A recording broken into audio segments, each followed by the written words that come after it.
Capítulo 21. Conclusión del Sermón de la Montaña. Da de comer a 4000. Los fariseos piden señales. Al día siguiente desembarcó Jesús con los suyos junto a la pequeña Corazín, a una hora al noreste de la montaña donde había multiplicado los panes la primera vez, y subiendo más al monte. A la derecha estaba el desierto de Corazín, y a 2 horas y media al oeste de Recaba, que está en una altura. Arriba, donde Jesús enseñaba, había un lugar extenso, y no lejos se veía el camino por el cual había venido desde Cesarea de Filipo hacia Recaba. El lugar era frecuentado. Servía de descanso, con restos de cercos y bancos de piedra sobre los cuales solían los viajeros hacer su comida. Por lo demás era desierto. Abajo había vallecitos y matorrales donde pastaban los asnos y otros animales de carga. Las gentes estaban arriba y seguían acudiendo allí en gran cantidad. Aquí terminó Jesús su gran sermón de las bienaventuranzas, llamado el Sermón de la Montaña. Hablaba con fuerza conmovedora. Habían acudido muchos extranjeros y paganos, la mayoría sin mujeres ni niños. Serían unas 4000 personas. Hacia la tarde se detuvo. Dijo a Juan que la gente hacía 3 días que le seguía y que ahora pensaba despedirlos, pero que no se las debía dejar desfallecer de hambre. Juan observó: «Estamos en un lugar desierto y para procurar pan la distancia es demasiado grande. ¿No convendría que les juntemos bayas y frutas que aún han quedado colgadas de los árboles?» Jesús le dijo que preguntara cuántos panes tenían. Contestaron: 7 panes y 7 peces pequeños, aunque en realidad vi que los peces eran largos como un brazo. Jesús mandó traer los canastos vacíos y que pusieran sobre el banco de piedra los panes y los peces, y continuó hablando durante media hora. Dijo claramente que él era el Mesías, anunció que sería perseguido y quitado del mundo. Dijo que ese día se conmoverían estos montes, y este bloque de piedra se partiría, y señaló el banco de piedra junto al cual estaba predicando la verdad que no recibirían. Luego expresó ayes sobre Cafarnaún, Corazín y varios lugares de los contornos. Añadió que ellos mismos sentirían en el día en que él sería quitado, que habían despreciado la salud. Habló de la dicha de los que ahora recibían de él el pan de la verdad y de la vida, y agregó, refiriéndose a los judíos: «Los extranjeros reciben la salud y los hijos de la casa tiran el pan debajo de la mesa. Y los extranjeros, los cachorrillos, como había dicho la sirofesina, juntan las migajas y con esas migajas de verdad entusiasman y alimentan comarcas enteras de sus países». Se despidió de los oyentes, los exhortó a la penitencia y a la conversión, acentuó sus amenazas contra los obstinados y dijo que este era el final de su enseñanza. Muchos lloraban y estaban conmovidos, aunque no entendían todo el sentido de lo que decía. Les mandó sentarse en las faldas del monte y los apóstoles y discípulos tuvieron, como la vez pasada, que mantener el orden. Jesús obró, como la otra vez, con los panes y los peces. Los discípulos llevaban los panes y los peces en canastos a los que estaban sentados. Después se juntaron 7 canastos de las sobras y se repartieron a los viajeros. Durante la predicación había estado entre los oyentes cierta cantidad de fariseos.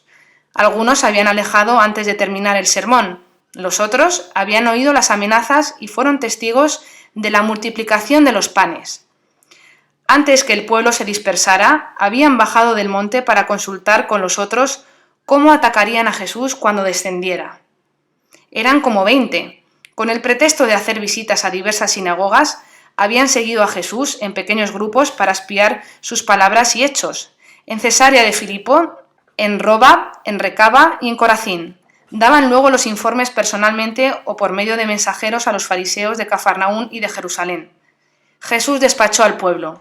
Lloraban, daban gracias y cantaban en voz alta alabanzas.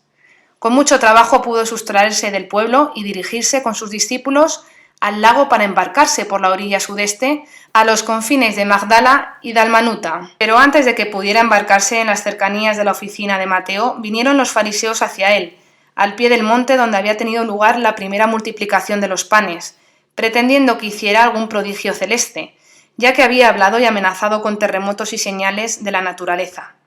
Les contestó cómo está en el Evangelio. Oí también que les dio una señal consistente en un número de semanas al término de las cuales tendrían la señal de Jonás. Este cálculo de semanas caía justamente el día de su crucifixión y de su resurrección. Con esto los dejó y se dirigió con los discípulos hacia la barca de Pedro, que habían preparado los discípulos que se habían adelantado. Navegaban por el medio del lago, donde la corriente del Jordán es poderosa. Por eso la barca iba sola, bastando gobernar el timón por la corriente. Quedaron durante la noche en las barcas y en cierto tiempo rezaron allí mismo. Allí llegaron a los confines de Magdala y Dalmanuta. A la mañana siguiente navegaron por la parte oeste saliendo de la corriente. En esto vieron que no tenían consigo sino un solo pan. El viaje se prolongaba y Jesús enseñó muchas cosas a los apóstoles y discípulos. Habló de su próxima separación, de su pasión y de las persecuciones que sufrirían. Les dijo más claramente que otras veces que él era el Mesías, el Cristo. Ellos lo creían, pero como no le podían concertar con las ideas simplistas que se habían formado y con lo que veían exteriormente, pensaron que eso era parte de su hablar profético misterioso, y así quedó sin producir fruto. Les habló de la ida a Jerusalén y de la persecución que allí les esperaba, que se escandalizarían de él y que se llegaría al punto de arrojar piedras contra él. Habló también diciendo que quien no abandona todo lo suyo y no le sigue, creyendo en él, aún en las persecuciones no puede ser su discípulo. Habló de los caminos que había que hacer antes de su partida y de otros trabajos, y que muchos que se habían apartado de él volverían de nuevo. Preguntaron entonces si volvería aquel que había pedido enterrar a su padre, si no lo recibiría, ya que les parecía un buen sujeto. Jesús les mostró el carácter de ese hombre, muy apegado al dinero. Oí que decir enterrar a su padre era una manera de expresar que esperaba el reparto de la herencia, y así asegurarse la parte que le tocaría a él. Como hablara Jesús del apego a las cosas de la tierra, Pedro expresó la idea suya diciendo: «Gracias a Dios que no tuve estas ideas cuando me resolví a seguirte». Jesús le reprendió diciendo que mejor hubiera callado eso y esperara a que él lo reconociera.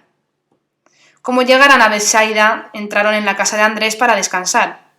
Aquí estuvieron sin molestias de la gente, pues no habiendo sabido dónde Jesús pararía, se habían dispersado. Había en Betsaida un hombre ciego de nacimiento al cual Jesús no había sanado. Ahora volvieron a traerlo y como Jesús estaba a punto de embarcarse, el cielo clamó tras él. Jesús lo tomó de la mano sacándolo del lugar y luego entre los apóstoles y discípulos le tocó los ojos con saliva, le puso las manos y preguntó si veía algo. El hombre contestó: «Veo a los hombres caminar como gruesos árboles». Volvió a poner sus dedos en los ojos y luego vio perfectamente. Jesús lo mandó a su casa y diera gracias a Dios, y que no fuera por la ciudad pregonando su curación. Hacia la tarde navegó Jesús con los apóstoles por la otra orilla del lago y al desembarcar tomó el camino al este del Jordán, hacia Bersaidas Julias. En este camino le salieron al encuentro los discípulos que habían sido enviados desde Cesarea de Filipo hacia el este, y se juntaron con Jesús y los suyos siguiendo hacia Bersaidas Julias. Jesús habló en el camino de su cercana partida y de los peligros que les aguardaban. Los apóstoles le rogaron entonces que no los enviara a otras partes, para que pudieran estar a su lado en todo peligro.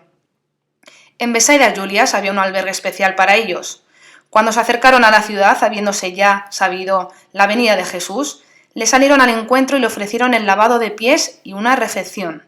Vivían aquí muchos paganos que saludaban desde la distancia. Jesús enseñó en la sinagoga donde había muchos fariseos y escribas venidos de Safed, que tenía una escuela de formación cultural, religiosa y civil.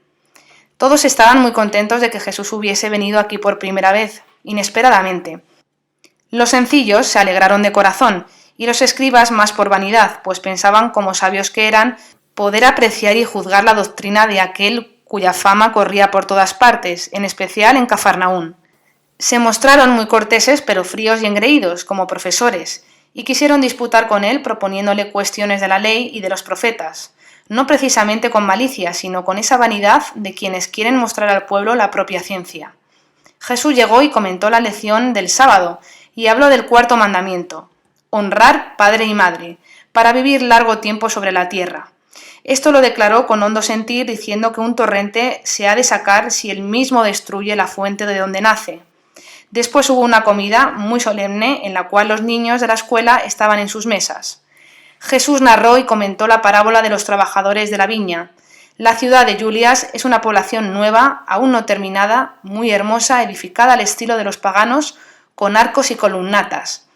Toca casi el Jordán y del otro lado de la montaña se ven muchas habitaciones cavadas en la roca.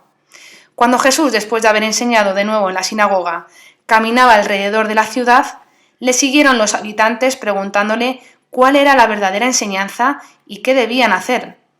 Él les dijo que no seguirían su enseñanza aun cuando su doctrina ya la habían oído en los lugares donde predicaba. ¿Querían acaso una nueva doctrina? Su doctrina ya la había declarado en la sinagoga. Caminaron con él hacia sus posesiones y jardines, donde estaban edificando con piedras y maderas y hablaban ponderando las nuevas construcciones. Jesús les enseñaba en parábolas de los que edificaban sobre arena y luego sobre piedras, y de la piedra angular que desechan los edificadores, y cómo después sus construcciones se derrumban. Sanó en este camino a muchos enfermos, baldados e indrópicos, y algunos mentecatos. Desde Besaya Julias caminó Jesús con los 12 y unos 30 discípulos, acompañado de gente de la ciudad, hasta el lugar donde el Jordán se echa en el lago Merón, a la población llamada Sogame, a 1 hora y media de Cesarea. Allí enseñó y curó a varios enfermos. Las gentes se agolpaban y pedían ser adoctrinados. Jesús enseñó y sanó a algunos enfermos hasta la tarde, y luego con sus apóstoles y sus discípulos desanduvo el camino por 1 hora hasta una altura, donde pasó la noche en oración. Capítulo 22. Pedro recibe las llaves del reino de los cielos. Durante el camino hacia la altura y hasta que Jesús no se apartó de ellos para entregarse a la oración, se entretuvieron los apóstoles y discípulos, mandados a misionar, en relatar todo lo que habían enseñado, hecho y podido comprobar. Jesús los escuchó y les recomendó orar y estar preparados para lo que iba a comunicar. Cuando al rayar el alba se juntaron otra vez, estaban los 12 reunidos en torno de Jesús. A su derecha estaba Juan, Santiago el mayor y Pedro. Los discípulos estaban fuera del círculo y los más cercanos en orden de antigüedad. Ahora preguntó Jesús, relacionándolo con la conversación de la noche pasada: ¿quién dicen los hombres que soy yo? Los apóstoles y los discípulos más antiguos hablaban de los diversos pareceres que habían oído sobre Jesús, que unos les tenían por el Bautista, otros por Elías, otros por Jeremías resucitado de entre los muertos. Contaban todo lo que habían oído y estaban en expectativa de su respuesta. Hubo una pausa breve. Jesús estaba muy serio y los discípulos le miraban al rostro llenos de expectación. Él al fin preguntó: ¿y vosotros por quién me tenéis? Ninguno se sintió movido a responder.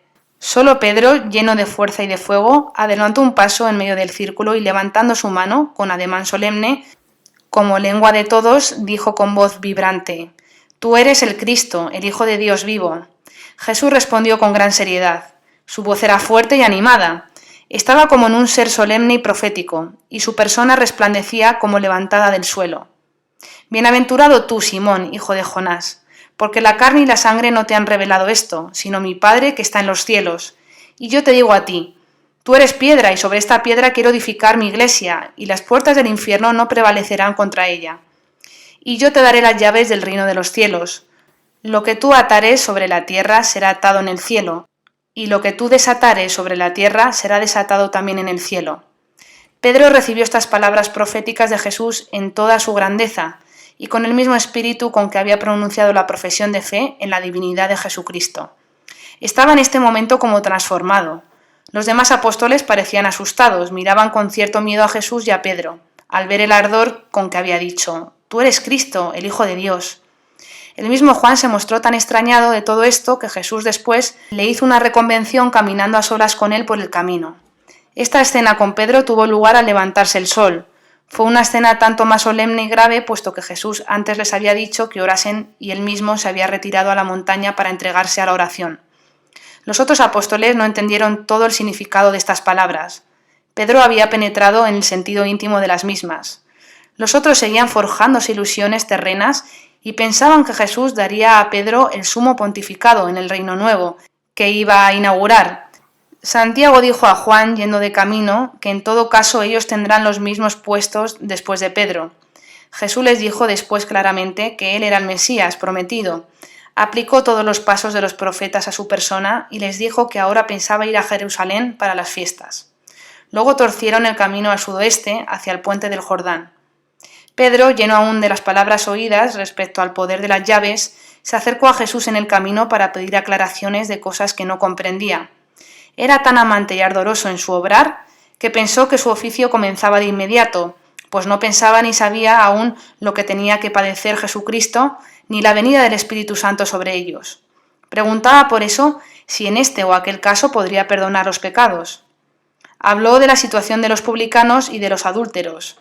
Jesús lo tranquilizó diciéndole que entendería todo más tarde, que las cosas serían diferentes de lo que pensaba él, que vendría otra ley. Durante el camino Jesús les iba diciendo lo que estaba por suceder, que irían ahora a Jerusalén, que comerían la Pascua en casa de Lázaro y que aún les esperaban muchos trabajos, fatigas y persecuciones. Les anunció muchas cosas futuras en general, como resucitaría a uno de sus mejores amigos, que este hecho suscitaría tanto escándalo que él tendría que huir y ocultarse, que después de un año volverían a ir a la fiesta, que uno de ellos le había de traicionar, que lo maltratarían, azotarían, burlarían y le darían muerte ignominiosa, que él debía morir por los pecados de los hombres, y que al tercer día resucitaría. Les dijo todas estas cosas con claridad, las atestiguó con los profetas, les habló con gran seriedad pero lleno de bondad. Pedro se contristó tanto de oír que le habrían de maltratar y matar, que lleno de celo le siguió y hablando aparte con él manifestó su oposición diciendo: «Esto no debe suceder, esto no lo podré tolerar, antes habré de morir que permitir semejante cosa. Esto esté lejos de ti, Señor, que esto no te suceda nunca».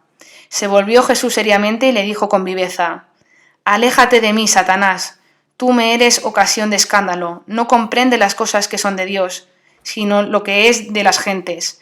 Diciendo esto, marchó hacia adelante. Pedro, lleno de susto, comenzó a pensar lo que Jesús antes había dicho, que su profesión de fe no venía de la carne y ni de la sangre, sino por revelación de Dios, con la cual le confesó por Cristo y que ahora le llamaba Satanás, y que no hablaba ahora de parte de Dios, sino según los sentidos y la carne, queriendo estorbar su pasión. Comparó estas dos cosas, fue más humilde y miró al Señor con sentimiento de mayor admiración y fe, pero estuvo muy triste al comprobar que lo de la pasión de Cristo sería verdad. Jesús, los apóstoles y los discípulos caminaban en grupos. Algunos se turnaba para acompañar a Jesús. Caminaron apurados sin entrar en ninguna población hasta la noche, cuando entraron en el albergue junto a los baños de Betulia, donde los esperaba Lázaro con algunos discípulos de Jerusalén. Lázaro ya sabía que Jesús quería comer el cordero pascual con sus discípulos en su casa, y le había salido al encuentro para prevenir a Jesús de los peligros que le esperaban. Había peligro de un levantamiento en esta festividad. En efecto, Pilatos exigía un nuevo tributo del templo para erigir una estatua al emperador. Exigía también que se le tributaran ciertos honores, dándole nombres sacros, y que los judíos, disgustados de todo esto, preparaban un levantamiento, que un cierto Galileo de nombre Jesús de Gaulonita estaba al frente de unos galileos, que éste tenía mucho crédito entre los galileos y hablaba públicamente contra la servidumbre que los ataba a los romanos y contra los tributos. Le decía a Jesús que se mantuviera alejado de la fiesta, porque había probabilidad de graves desórdenes. Jesús respondió a Lázaro que su tiempo aún no había llegado y que nada malo le sucedería por ahora, que este desorden sería solo un preludio de otro mayor que sucedería de allí a un año, cuando su tiempo hubiera llegado y cuando sería entregado en las manos de los pecadores. Jesús envió a los apóstoles y discípulos en diversos caminos por grupos y conservó consigo a Simón, Tadeo, Natanael, Chasez y Judas Barsabás. Los demás debían misionar, unos al norte del Jordán, otros al oeste de Garizim, a través de Efraín, quedarse para la fiesta y luego recorrer los lugares que aún no habían visitado. Lázaro partió también con los discípulos. Les dijo que no entrasen en las ciudades de los samaritanos y les dio diversas reglas de conducta. Jesús caminó hasta Guinín, posesión de Lázaro, donde pernoctó. De aquí salió al día siguiente a través de Lebona a Corea y del desierto hacia Betania. Capítulo 23. Jesús en Betania y en Jerusalén. A unas 3 horas del camino a Betania, casi en el desierto, se encuentra una choza de pastores que viven mantenidos por Lázaro. Hasta este lugar había venido la Magdalena, acompañada de María Salomé, pariente de José, para encontrarse con Jesús. Le había preparado una recepción. Al llegar Jesús le salió al encuentro y se echó a sus pies, estrechándolos. Jesús descansó aquí poco tiempo y continuó su camino hacia el albergue de Lázaro a 1 hora de Betania. Las 2 mujeres volvieron por otro camino a sus casas. En el albergue encontró Jesús a algunos de los discípulos que habían mandado a misionar. Otros iban llegando poco a poco y se juntaron en la casa de Lázaro en Betania. Jesús no entró en Betania, sino que haciendo un rodeo llegó a la casa de Lázaro. Al llegar le salieron al encuentro en el patio y Lázaro le lavó los pies. Después pasaron por el jardín. Las mujeres lo saludaron cubiertas con el velo. Su llegada fue muy tierna y conmovedora. Se habían traído 4 corderos separados de la majada y encerrados en un lugar de pastos. María Santísima, que estaba también allí, y Magdalena habían hecho unas coronas que pusieron en el cuello de los corderitos. Jesús había llegado antes de la festividad del sábado, que celebraron en una sala. Estaba serio. Leyó la lección del sábado e hizo el comentario. En la tarde, en la cena, habló del Cordero Pascual y de sus futuros padecimientos. En Jerusalén había estallado el levantamiento poco antes del sábado, pero aún sin consecuencias. Pilatos estaba sobre un lugar elevado en la fortaleza Antonia, rodeado de muchos soldados. Todo el pueblo estaba reunido en la plaza de la ciudad. La fortaleza Antonia está situada al noroeste del templo, sobre una roca sobresaliente. Si uno camina desde el palacio de Pilatos a la izquierda, a través del porticado, al recinto de los azotes, se tiene esa fortaleza a la izquierda. Se leyó al pueblo las nuevas ordenanzas de Pilatos referentes a los nuevos impuestos sobre el templo. Estos impuestos eran para cubrir los gastos de una obra que debía traer el agua hasta el templo y el gran mercado. Se hablaba también de ciertos títulos, nombres, honores y sacrificios que debían hacerse al emperador. Se levantó entonces un gran tumulto y un griterío entre el pueblo, especialmente donde se encontraban reunidos los galileos. Con todo, no pasó de allí el tumulto. Pilato les propuso que pensaran sobre lo dicho por cierto tiempo. El pueblo se dispersó entre murmullos. Los herodianos eran los instigadores a la rebelión, pero ocultaban sus manejos y no se podía probar su culpabilidad. Tenían en sus manos a Judas, el gaulonita, jefe de una secta de galileos, que siempre protestaba contra los tributos al César y la pérdida de su independencia, pretextando motivos de religión. Era entonces como ahora son los masones y otras sociedades secretas, que levantaban al pueblo ignorante que no sabe siquiera quién los guía, y luego suele pagar con su sangre tales revueltas. El día del sábado enseñó Jesús en casa de Lázaro y pasearon por los jardines. Jesús habló de su pasión y dijo más claramente que él era el Mesías. Un cierto aumento de temor reverencial y de admiración se despertó en todos. En Magdalena el arrepentimiento y el amor creció en medida extraordinaria. Sigue a Jesús por todas partes, se sienta a sus pies, se levanta y siempre en todas partes le espera y le busca. Solo en Jesús piensa. Mira solo a Jesús y no quiere saber más que de su Salvador y del recuerdo de sus culpas y extravíos. Jesús le dice con frecuencia palabras de consuelo. Magdalena está totalmente cambiada. Su rostro y sus facciones son nobles y hermosas, pero caídos por las lágrimas y la penitencia. Con frecuencia está en su pequeño cuarto de penitencia. El resto del tiempo lo emplea en los trabajos más bajos con los enfermos y los pobres. Por la tarde hubo una gran comida. Los amigos y las mujeres de Jerusalén estaban allí. Entre ellos, Elí de Hebrón, un hombre viudo, hermano de Isabel, que en la última cena servía en la mesa con su hijo un levita que habita la casa paterna del Bautista, y 5 hijas de él, esenias y vírgenes. Lázaro y los de la casa tienen gran confianza con Jesús y los suyos, pues son con sus bienes e influencia el sostén y el refugio de Jesús y sus discípulos en toda necesidad, tiempo y circunstancia. Al día siguiente salió Jesús hacia las 10 con sus apóstoles y sus discípulos, en número de unos 30, dirigiéndose al templo de Jerusalén a través del huerto de los olivos y Opel. Todos vestían de color castaño oscuro de algodón ordinario, como era costumbre entre los galileos. Jesús llevaba una ancha faja con letras. No llamaba la atención, pues era frecuente ver grupos de galileos ir en esa forma al templo. Está cercana la fiesta y hay grandes instalaciones de chozas y tiendas en torno de la ciudad y se ven llegar muchas multitudes de todos los lados del país. Jesús habló en el templo a sus discípulos y a mucho pueblo por espacio de 1 hora.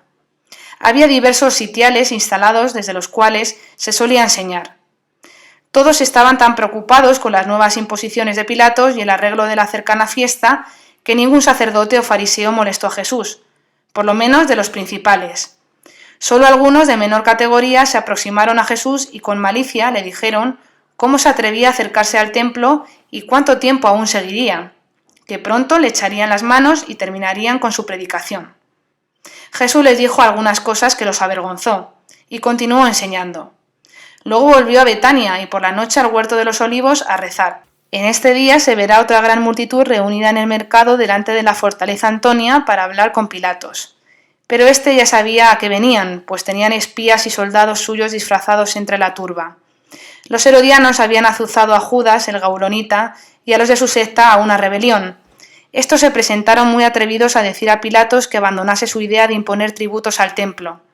Como hablaban con descaro y atrevimiento, Pilatos mandó cercarlos y tomar presos a unos 50 de ellos, pero el pueblo se amotinó y los libertó, y más tarde se dispersó. En esta refriega murieron algunos judíos inocentes y algún soldado romano. La situación se fue empeorando. Herodes se encontraba en Jerusalén. A la mañana siguiente fue de nuevo Jesús con todos sus discípulos al templo. Su venida era conocida y le esperaban en el atrio donde tendrían que pasar algunas gentes con sus enfermos. En el camino de subida al templo le trajeron a un hidrópico tendido en su camilla. Jesús sanó a este y a otros en el camino al templo, por eso le siguieron muchos. Cuando iba entrando al templo, donde estaban en preparativos para el sacrificio de la mañana siguiente, llegó a pasar junto al hombre sanado en el estanque de Betseda. Este trabajaba aquí como obrero. Jesús se volvió a él y le dijo: «Has sido sanado.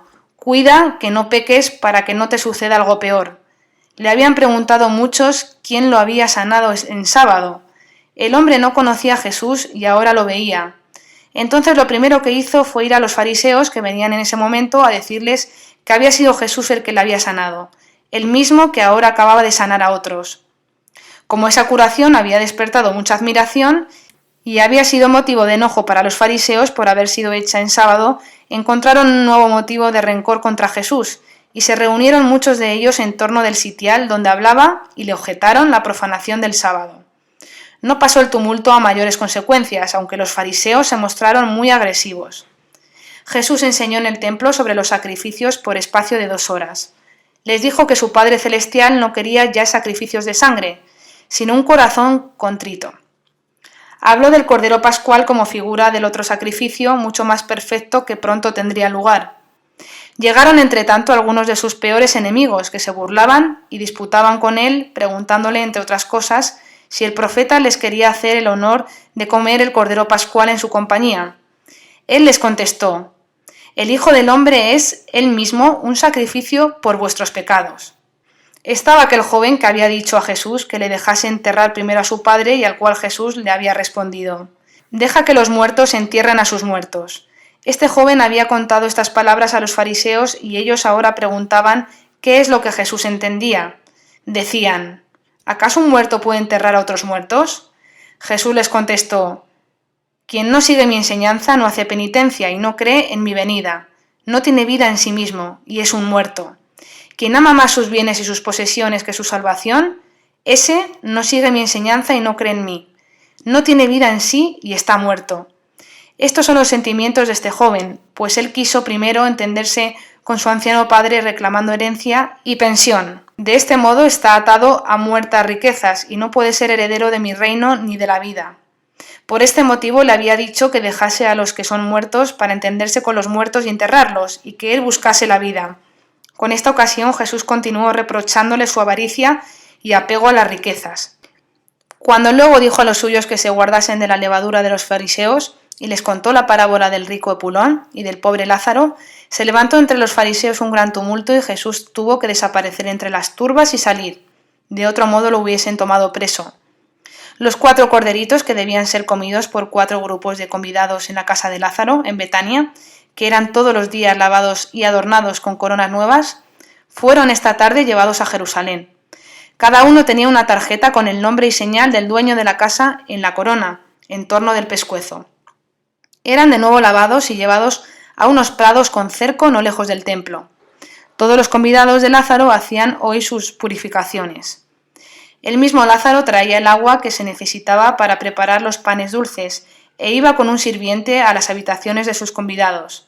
El sirviente le hacía luz y él barría los rincones cumpliendo una ceremonia mientras los criados y criadas lavaban, limpiaban y preparaban los cachorros y recipientes para los panes dulces. Esto era el barrido de la levadura. Simón, el fariseo de Betania, ya estaba con Jesús. Parecía que la lepra le invadía. Ahora está más limpio. Sigue a Jesús, pero no está resuelto.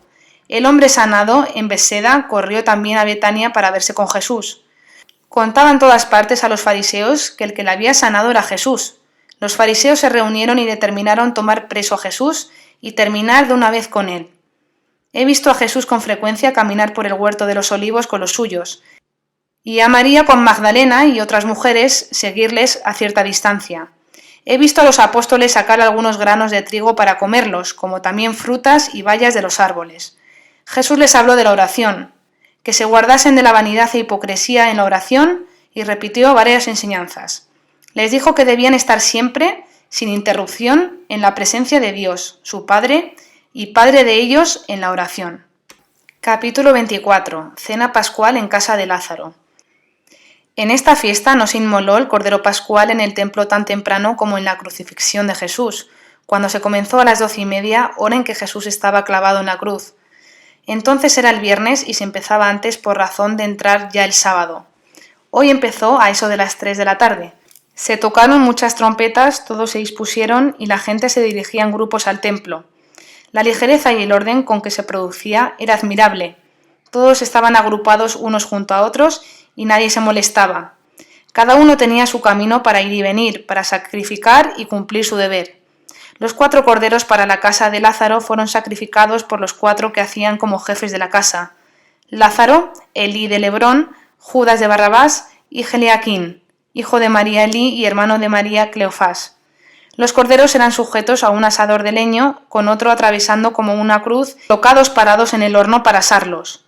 Las entrañas, corazón e hígado se ponían dentro del mismo cordero sacrificado. En otro se ponía delante junto a la cabeza. Betfagé y Betania eran considerados como partes de Jerusalén, y se podía comer el cordero pascual en estos lugares. Por la tarde, ya que comenzaba el 15 de Nisán, se comía el cordero pascual. Todos lo comían ceñidos los vestidos, con nuevas suelas en los pies y bastones de viaje en las manos. Primero cantaban los salmos: Bendito sea el Señor, Dios de Israel, y alabado sea Dios, mientras caminaban con las manos levantadas y se ponían uno enfrente del otro. En la mesa donde comía Jesús con sus apóstoles, hacía como dueño de casa Elí de Hebrón. Lázaro hacía lo mismo en la mesa de los de su casa y amigos. En la tercera mesa de los discípulos hacía de dueño Eliachim, y en la cuarta Judas Barsabás. Eran 36 los que comían aquí el cordero pascual. Después de la oración se presentaba un vaso con vino al dueño de la casa, que bendecía, gustaba y pasaba a los demás. Luego se lavaba las manos. Había sobre la mesa los siguientes objetos: el cordero pascual, una fuente con tortas de Pascua, una fuente con un jugo oscuro, un recipiente con salsa, otra fuente con atados de hierbas amargas y otra con hierbas verdes muy tupidas. El dueño de la casa partía el cordero pascual, se repartía y debían comerlo deprisa. Cortaban las hierbas tupidas, las mojaban en la salsa y comían. El dueño cortaba también un pedazo de la torta pascual y otro pedazo lo ponía debajo del mantel. Todo procedía con premura, oraciones y dichos, y se apoyaban solo en los asientos. Después pasaban de nuevo un vaso con vino, el dueño se lavaba las manos, tomaba un manojo de hierbas amargas, lo ponía sobre un plato de pan, lo mojaba en la salsa, comía de él, y los demás hacían lo mismo. El cordero pascual era comido totalmente, los huesos eran mondados con un cuchillo, lavados y quemados. Luego cantaron y finalmente se sentaron a la mesa para comer y beber. Había allí alimentos de formas muy curiosas y en la comida estuvieron muy alegres. En la casa de Lázaro tenían todos hermosos vasos. En la última Pascua de Jesús había panecillos con diversas figuras y ciertas honduras hechas en las mesas servían de plato para los comensales. Las mujeres estuvieron en mesas aparte y estaban vestidas como para viajar. Cantaban y decían salmos, pero no hacían ceremonias. No cortaban ellas mismas su cordero, sino que lo recibían de otra mesa. En las salas de al lado he visto que comían también su cordero pascual muchos pobres a los cuales Lázaro les costeaba los gastos llenándolos de regalos. Jesús enseñaba y contaba durante la comida. Habló hermosamente de una vid, del injerto para ennoblecer la vid, de la poda de lo inútil, del plantío de buenas vides y del corte de las ramas inútiles perjudiciales. Les dijo a los apóstoles y discípulos que ellos eran esas vides y que el Hijo de Dios era el tronco de la planta y que debían permanecer en él, y que cuando él fuera prensado, debían ellos predicar y esparcir el verdadero tronco de la vid y trabajar todos en ese viñedo. Quedaron allí hasta muy entrada la noche. Estaban todos muy contentos y conmovidos. Judas Barsabás era, después de Andrés, el apóstol más anciano. Estaba casado y su familia vivía, como pastores que eran, en las casas entre Michmetat e Iscariot. Eliachim vivía también casado y como pastor en la comarca de Ginín. Era más viejo que Jesús. Capítulo 25. El rico Epulón y el pobre Lázaro. La fiesta comenzó en el templo muy temprano. Estaba abierto después de medianoche y todo lleno de lámparas. Las gentes venían desde temprano con sus ofrendas de acción de gracias. Toda clase de aves y de otros animales que se podían comprar y que eran recibidos y revisados por los sacerdotes. Traían también dinero, telas, harina, aceite y otras cosas. Jesús con los discípulos y Lázaro con los de su casa y las mujeres que allí estaban fueron temprano al templo. Jesús quedó entre sus discípulos. Se cantaron muchos salmos, se tocó, se ofrecieron sacrificios y se dieron bendiciones, que recibieron todos puestos de rodillas. Las gentes salían y entraban de a dos para los sacrificios y mientras tanto se cerraba para que no hubiese confusión. Muchos salieron después de las bendiciones, especialmente los extranjeros. Se iban a las sinagogas de la ciudad donde se cantaba, se predicaba y explicaba la ley y los profetas. Hacia el mediodía se hacía una pausa. Mucha gente se había retirado. Algunos iban a la cocina, en el atrio de las mujeres, donde se preparaban comidas con partes de las víctimas. Allí se veían numerosos grupos comiendo en las salas adyacentes. Las mujeres habían partido más temprano hacia Betania. Jesús estuvo con los suyos, confundido entre los demás hasta el fin, y después que abrieron todos los pasillos se fue con los suyos hacia el gran sitial que había en el templo, en el atrio, delante del Sancta Sanctorum. Se reunió mucha gente y también los fariseos. El sanado en el estanque de Beseda estaba mezclado entre los oyentes. Todos los días había estado contando de Jesús, afirmando ante todos que quien hace tales cosas debe ser el Hijo de Dios.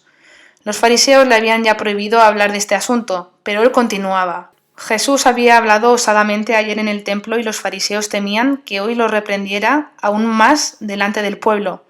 Estaban reunidos muchos fariseos de otros lugares y se habían concertado con sus calumnias y mentiras para asaltar a Jesús en la primera oportunidad, tomarlo preso y juzgarlo.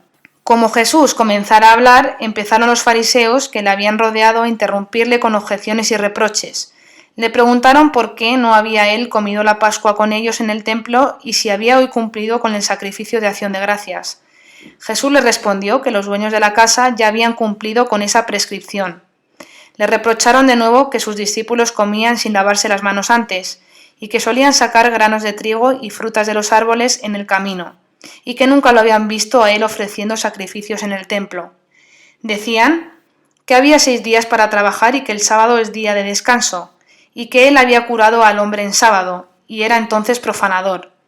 Jesús enseñó y habló severamente del sacrificio, y de que el Hijo de Dios era él mismo el sacrificio, y que ellos profanaban su sacrificio con su avaricia y sus blasfemias contra el prójimo. Dios no pide sacrificios cruentos, sino corazones contritos. Añadió que sus sacrificios en el templo terminarían, pero el sábado continuaría. Pero que el sábado descanso era para la salud y provecho de los hombres. Pasaron luego a hablar de la parábola del pobre Lázaro que pretendían poner en ridículo, después de haberla Jesús contado de nuevo. Preguntaban, ¿cómo sabía él también esa historia? ¿Qué cosa hablaron Lázaro, Abraham y el rico? ¿Si acaso había estado en el seno de Abraham o en el infierno con Epulón? Si no se avergonzaba de contar semejantes cosas al pueblo. Jesús volvió a hablar de esta parábola reprochando su avaricia, su crueldad para con los pobres, su engaño en tener tanta seguridad por la observancia de vanas formas y costumbres, mientras les faltaba el amor. Todo el sentido de la parábola del rico Epulón lo aplicó a la conducta de los fariseos. La historia del rico Epulón y Lázaro es verdadera y era conocida, pues la muerte de este mal rico había sido espantosa. He visto de nuevo en esta ocasión que el rico Epulón y el pobre Lázaro habían existido en realidad y que la vida y la muerte de ambos era bien conocida en el país. No habían vivido en Jerusalén, donde después a los peregrinos se mostraba la supuesta casa del rico. Habían muerto ambos durante la infancia de Jesús y la historia había pasado de casa en casa entre las familias piadosas. La ciudad donde vivieron se llama Aram o Amtar y está al oeste del mar de Galilea, en la montaña. Ya no recuerdo toda la historia con precisión, pero aún recuerdo lo siguiente. El rico lo era en gran manera y era el jefe del lugar, un famoso fariseo que observaba con exactitud lo exterior de la ley. Pero era duro y sin misericordia para con los pobres, y lo he visto rechazar duramente a los pobres que acudían a él en demanda de ayuda, dado que era el jefe de la ciudad y el encargado de la misma. Vivía en la misma ciudad, un hombre muy piadoso pero en extremo pobre y enfermo, lleno de llagas, que llevaba con suma paciencia su miseria y su enfermedad. Se llamaba Lázaro. Hambriento y enfermo, se hizo llevar a las puertas de la casa del rico para abogar por la causa de los pobres que habían sido rechazados. El rico estaba a la mesa y banqueteaba. Lázaro había sido despedido duramente y alejado como impuro. Y estando tendido a la puerta de la casa del rico, pedía que le dejaran recoger las migajas que caían de la mesa, pero nadie se las daba. Los perros más compasivos lamían sus llagas. Esto tenía su significado. Los paganos eran más compasivos que los judíos y fariseos. Murió Lázaro de modo edificante y resignado, y murió también el rico, pero de muerte pésima. Y se oían voces salir de su tumba, cosa que causaba espanto en todo el país. Jesús podía decir lo que aconteció después de la muerte de ambos, cosa que a los demás le era desconocida. Por esto se burlaban los fariseos y le preguntaban sarcásticamente si había estado en el seno de Abraham y oído los diálogos que allí habían tenido lugar. Como este Espulón había sido un fariseo hipócrita, observante de las vanas formas, se resintieron mucho de que los igualara Epulón, y que dijera Jesús que no escuchaban a Moisés ni a los profetas, siendo que ellos se jactaban de ser observantes de la ley de Moisés. Jesús les dijo: quien no me escucha, no escucha a los profetas que hablan de mí. Quien no me escucha, no escucha a Moisés, que habla de mí. Aun cuando se levantaron los muertos, vosotros no habíais de creer en mí. Añadió: estos muertos se levantarán. Y concluyó diciendo que él también resucitaría y un día los había de juzgar. Todo lo que yo hago, lo hace el Padre en mí, aun levantar a los muertos. Jesús les habló también de Juan y de su testimonio, aunque él no necesitara del testimonio de Juan, pues tenía otro mayor, que eran sus propias obras. Estas dan testimonio de él y de su Padre desde el cielo. Ellos no conocían a Dios, querían ser salvos por la letra de las Escrituras y no cumplían los mandamientos. No os juzgaré yo, será Moisés el que os condene, en el cual no habéis creído, aunque él ha escrito de mí. De este modo continuó Jesús enseñando entre muchas interrupciones. Por último, se vieron tan confundidos y llenos de ira que se fueron contra él, y haciendo tumulto mandaron a buscar las guardias para que se apoderasen de Jesús. De pronto se oscureció todo y alzando Jesús sus ojos al cielo, dijo al ver crecer la confusión: Padre, da testimonio de tu Hijo. Vino una nube oscura del cielo, se oyó como un trueno, y oí una voz penetrante en el templo: Este es mi Hijo querido, en el cual tengo mis complacencias. Los enemigos quedaron aterrados y miraron a lo alto. Los discípulos que estaban detrás de Jesús, en semicírculo, se pusieron en movimiento, y Jesús, por entre ellos y la turba que se apartaba, salió por la puerta del oeste, y luego de la ciudad por una puerta que estaba junto a la casa que Lázaro tenía en Jerusalén. Se dirigieron al norte en dirección a Rama. Los discípulos no oyeron la voz, sino solo el trueno, pues su hora no había llegado aún. Algunos de los más encarnizados fariseos oyeron la voz. Cuando volvió la luz, no hablaron del caso. Salieron de allí y enviaron gente a perseguir a Jesús. Pero ya no lo pudieron hallar. Se irritaron y se avergonzaron de haberse dejado sorprender y de no haberlo prendido. De las enseñanzas de estos días en el templo y en Betania habla Jesús con frecuencia de seguirle a él y de llevar la cruz. Quien pretende salvar su vida la perderá. Quien la sacrifica por causa mía la ganará. ¿Qué le aprovecha al hombre ganar todo el mundo si pierde su alma? Quien se avergüenza de mí, delante de este mundo perverso y adúltero, de él se avergonzará el Hijo del Hombre cuando venga en la majestad de su Padre para dar a cada uno según sus obras. Dijo una vez que había alguno entre los oyentes que no gustarían la muerte hasta que vieran el reino de Dios en toda su fuerza. Algunos se burlaron de estas palabras.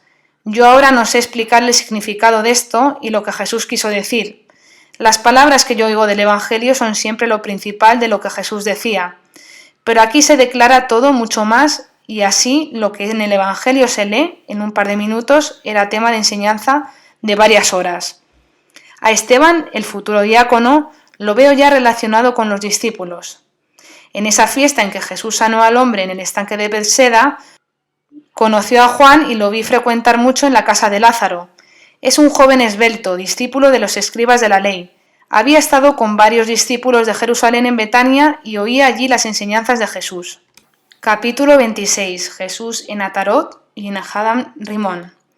Desde Ramá fue andando Jesús con sus discípulos hacia Tenás-Siló junto a Sicar. Como todos los fariseos estaban en Jerusalén por cuestión de la fiesta, Jesús fue recibido muy bien en esa población. Solo quedaron aquí sin ir a la fiesta los viejos, hombres y mujeres, los enfermos y niños pequeños y los pastores para guardar el ganado. En Rama y en Tenás-Siló he visto a la gente ir en procesión a través de los campos de las mieses maduras y cortar allí haces para llevarlos enarbolados en palos a las sinagogas y a sus casas. Jesús enseñaba por los campos y en la ciudad de Tenás-Siló, donde pernoctó, hablando de su próximo fin. Los exhortaba a todos a venir a él para encontrar consuelo y habló de un corazón contrito que es el sacrificio más acepto a Dios. Desde Tenás-Siló fue Jesús a Tarot, al norte del monte, junto a Meroz, donde los fariseos le habían traído una vez a un muerto para que le diera salud. Este lugar está como a 4 horas al norte de Tenás-Siló. Jesús llegó hacia el mediodía delante de Atarot y enseñó en una montaña delante de la ciudad, donde le siguió mucha gente, viejos, enfermos, mujeres y niños. No temiendo ahora a los fariseos, salieron todos los enfermos pidiendo salud y consuelo. En Atarot estaban tan irritados los fariseos contra Jesús que habían mandado otra vez cerrar las puertas de la ciudad cuando él se acercaba a ella. Enseñó aquí severamente y habló con amabilidad al pueblo contra la malicia de los fariseos. Habló claramente de su misión, de su Padre Celestial, de la persecución que llevarían contra él y también de la resurrección de los muertos, y del juicio y de la necesidad de seguirlo a él. Sanó a muchos enfermos, baldados, ciegos, hidrópicos, a niños enfermos y a mujeres. Los discípulos le habían preparado un albergue junto a Tarot, en casa de un maestro sencillo, un anciano que vivía en medio de unos jardines. Se lavaron los pies, tomaron alimentos y fueron para la fiesta del sábado a la sinagoga de Atarot. Aquí se juntó mucha gente, venida de diversos lugares y todos los sanados. Un fariseo anciano y encorvado presidió la reunión y trataba de imponerse a la gente, aunque de por sí era una figura ridícula. Se leyó acerca de las impurezas legales y de la lepra y sobre la multiplicación del pan y del trigo por medio de Eliseo y la curación de Naamán. Jesús habló largo tiempo y volviendo su mirada hacia donde estaban las mujeres llamó a una viuda muy encorvada llevada por sus hijas, que no pensaba siquiera en pedir su salud. Estaba enferma desde hacía 18 años y tan encorvada hacia adelante que casi habría podido andar sobre las manos. Al traerla las hijas delante de Jesús, éste dijo: «Mujer, te veas libre de tu enfermedad», y pasó las manos en la espalda de la enferma. La mujer se irguió de repente y comenzó a alabar a Dios, diciendo: «Bendito sea el Dios de Israel». Se echó a los pies de Jesús y todos los presentes alabaron a Dios. El viejo fariseo se irritó mucho de que semejante prodigio se hiciera en sábado durante su presidencia en Atarot. Se volvió con muestra de gran autoridad al pueblo porque no se atrevió a encararse con Jesús y comenzó a reprenderlo diciendo: «6 días hay para trabajar, venid en estos días para haceros curar, pero no en el día de sábado». Entonces le dijo Jesús: «Hipócrita, ¿acaso no desata cada uno su asno y su buey para darle de beber en sábado llevándolo a la fuente? Y a esta hija de Abraham no se lo podía desatar de la ligadura que le ató Satanás hace 18 años en día de sábado». Se avergonzó el viejo encorvado y con él toda su banda. La gente alabó al Señor alegrándose de esta maravilla. Era cosa de gran alegría ver a las hijas de esta mujer y a los niños de su parentela en torno de ella tan contentos. Todos se alegraron de su salud porque era una señora rica, querida y estimada. Era risible, en cambio, ver el encorvado fariseo que, en lugar de pedir salud para sí mismo, aún se irritaba de ver curada a la mujer enferma. Jesús continuó hablando del sábado y habló severamente, como en el templo cuando le reprocharon la curación del hombre en el estanque de Bethseda. Pernoctó en la casa del maestro de escuela de Atarot y al día siguiente estuvo en la casa de la mujer curada que servía la comida a muchos pobres y hacía mucha limosna. Terminó el sábado en la sinagoga y se dirigió a unas horas de camino al albergue de Ginin. Caminó al día siguiente por unas 8 horas con sus discípulos hacia el norte, en el valle de Esdrelón, a través del torrente Quisón, a Arad Rimón en dirección a Endar, Jezrael y Naim, que dejó a su derecha. Rimón está como a 1 hora al este de Meguido, no lejos de Jezrael y de Naim, y a unas 3 horas al oeste de Tabor, cerca de Nazaret. Es una ciudad importante, de mucho movimiento, pues aquí pasa un camino real desde Tiberíades hasta la costa del mar. Jesús se hospedó fuera de la ciudad.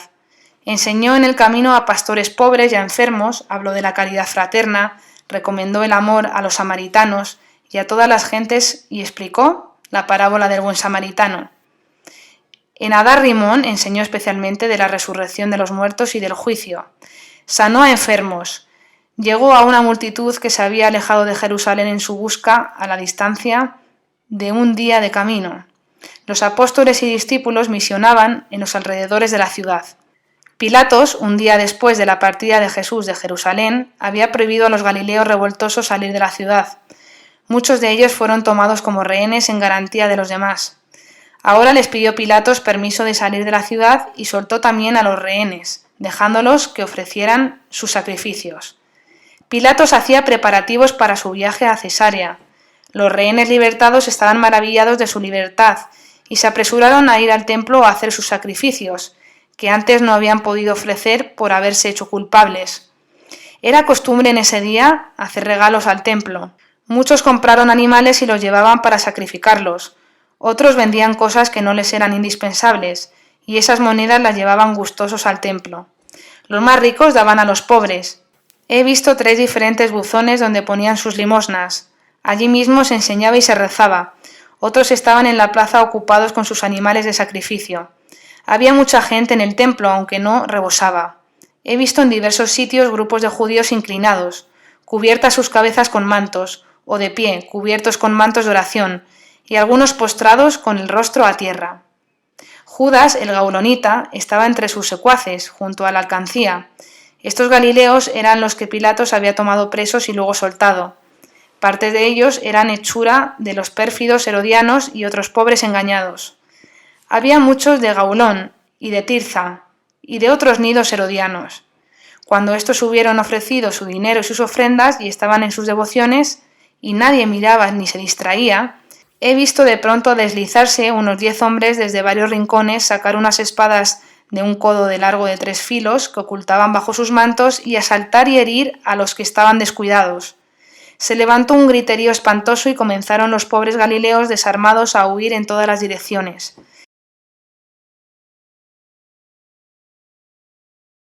Entonces se levantaron también aquellos que yo había visto postrados con el rostro a tierra. Eran soldados romanos disfrazados, que herían y mataban a cuantos estaban al alcance de sus espadas. Algunos de estos romanos corrieron a las alcancías, las rompían y sacaban el dinero echado adentro. No pudieron sacar todo, pues una buena parte ya estaba en lugar más seguro. Fue tan grande el tumulto que mucho dinero quedó derramado en el templo. Los soldados romanos fueron al mercado de los animales y allí mataron a muchos galileos. He visto a estos soldados romanos salir de todos los rincones y de las ventanas de las casas, saltar entrando y saliendo. Cuando por el tumulto del templo acudió mucha gente al lugar, muchos de ellos fueron muertos inocentemente y aún gente que estaba en el atrio y en las tiendas del muro comprando comestibles. He visto algunos galileos en un oscuro rincón donde pensaban salvar la vida. Habían desarmado a algunos romanos y tenían sus armas. De pronto vino el mismo Judas gaulonita hacia ellos para salvar su vida allí, pero los demás, creyendo que fuera un romano, lo hirieron y a pesar de que les gritaba que era Judas gaulonita, acabaron de matarlo. Los trajes que usaban y con lo que se disfrazaban los romanos eran tales que cada uno se defendía como podía del que encontraba al paso. Esta matanza duró como 1 hora. El pueblo acudió entonces armado al templo y los soldados romanos se refugiaron en la torre Antonia y cerraron la entrada. Pilatos había partido y la guardia de la ciudad había cerrado todos los caminos, vista la actitud hostil de los ciudadanos, y prohibía todas las reuniones de hombres. Desde un lado alto del templo he visto en las calles estrechas cómo las mujeres y los niños lloraban lamentando la muerte de sus maridos o de sus padres. Habían caído víctimas muchos de los pobres trabajadores que vivían cerca del templo.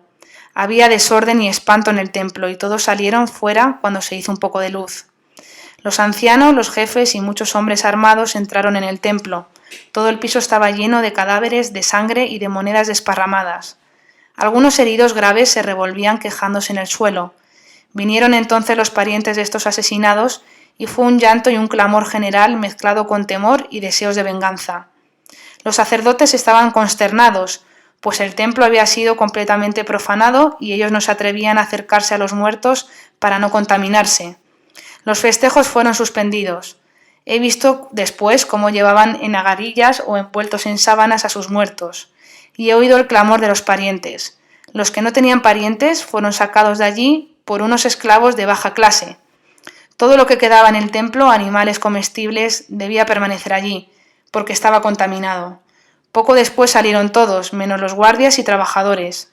Los muertos eran muchos, más que aquellos que perecieron al desplomarse las obras del acueducto. Además de los inocentes de Jerusalén, había muchos de los secuaces de Judas Gaulonita que habían protestado contra los tributos al César y contra el tributo que quería imponer Pilatos a las ofrendas del templo para las obras del acueducto. Eran muchos de aquellos que habían hablado osadamente delante de Pilatos y que habían matado a algunos romanos en la refriega.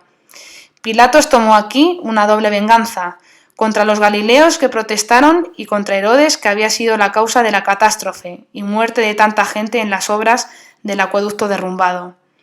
Eran gentes de Tiberíades, de Gaulón, de la Alta Galilea, de Cesarea de Filipo y especialmente de Tirza. Capítulo número 27. La transfiguración sobre el monte Tabor. Desde el albergue de Hadán Rimón dirigióse Jesús hacia el este a Quisot Tabor, al pie del monte Tabor, hacia el sur, a unas 3 horas de Rimón. En el camino se llegaron a él poco a poco los discípulos que habían sido enviados a misionar. En Quislot se reunió de nuevo una gran multitud de viajeros que venían de Jerusalén en torno de Jesús. Aquí enseñó y sanó a algunos enfermos. Por la tarde envió a los discípulos a derecha e izquierda en torno de la montaña para que enseñasen y sanasen. Él se reservó consigo a Pedro, a Santiago el Mayor y a Juan, y con ellos subió al monte Tabor. Emplearon como 2 horas, pues Jesús se detenía con frecuencia en cavernas y lugares donde habían estado profetas, les enseñaba y rezaba con ellos. No habían llevado consigo alimento alguno. Jesús se lo había prohibido diciéndoles que se sentirían saciados. La cumbre del monte ofrecía una hermosa vista, había un vasto lugar cercado y plantado de árboles, y el piso estaba cubierto de hierbas aromáticas y de flores. Había oculta una fuente de agua a la cual se le daba salida a voluntad, y saltaba un chorro de agua fresca y clara. Allí se refrescaron y lavaron los pies. Jesús se dirigió a un lugar, como una excavación en la roca, que tenía semejanza con el de la oración del huerto de los olivos. Era vasto y se podía caminar dentro. Jesús continuó su enseñanza, habló de la oración que se hace de rodillas y dijo que debían orar aquí con las manos levantadas. Les enseñó sobre el Padre Nuestro, mezclando algunos salmos, y ellos rezaron de rodillas en torno de Jesús. Jesús se hincó delante de ellos y mientras oraba les declaraba la oración, y les habló de la creación y de la redención. Les habló lleno de amor y de bondad. Los apóstoles estaban como fuera de sí. Les había dicho al principio que quería mostrarles lo que él era, que convenía lo viesen en gloria para que no dudasen cuando lo viesen despreciado, maltratado y dejado de su divinidad en su pasión y muerte. El sol se había puesto ya y estaba oscuro. Tanto era el entusiasmo de ver a Jesús y oír sus palabras. Se ponía por momentos más resplandeciente y se veían ángeles en torno de él. Pedro los veía también y por eso interrumpió a Jesús y preguntó: «Maestro, ¿qué es esto?». Jesús le dijo: «Ellos me sirven». Pedro volvió a decir: «Maestro, aquí estamos. Nosotros queremos servirte en todo». Esto lo dijo con entusiasmo, levantando los brazos. Jesús seguía enseñando mientras se esparcía en torno un aroma celestial y los apóstoles se sentían contentos, fuera de sí. Jesús brillaba cada vez más y era como transparente. El resplandor era tan grande en torno de Jesús que a pesar de ser ya de noche se veía hasta la más pequeña hierba como en pleno día. Los apóstoles se sintieron tan conmovidos y fuera de sí que se cubrieron las cabezas e inclinaron el rostro a tierra. Eran como las 12 de la noche cuando vi esta gloria en todo su apogeo. Desde el cielo venía una línea de luz y los espíritus se movían en ese resplandor. Unos eran pequeños, de otros se veían solo los rostros resplandecientes, algunos ángeles vestidos como sacerdotes, otros como guerreros.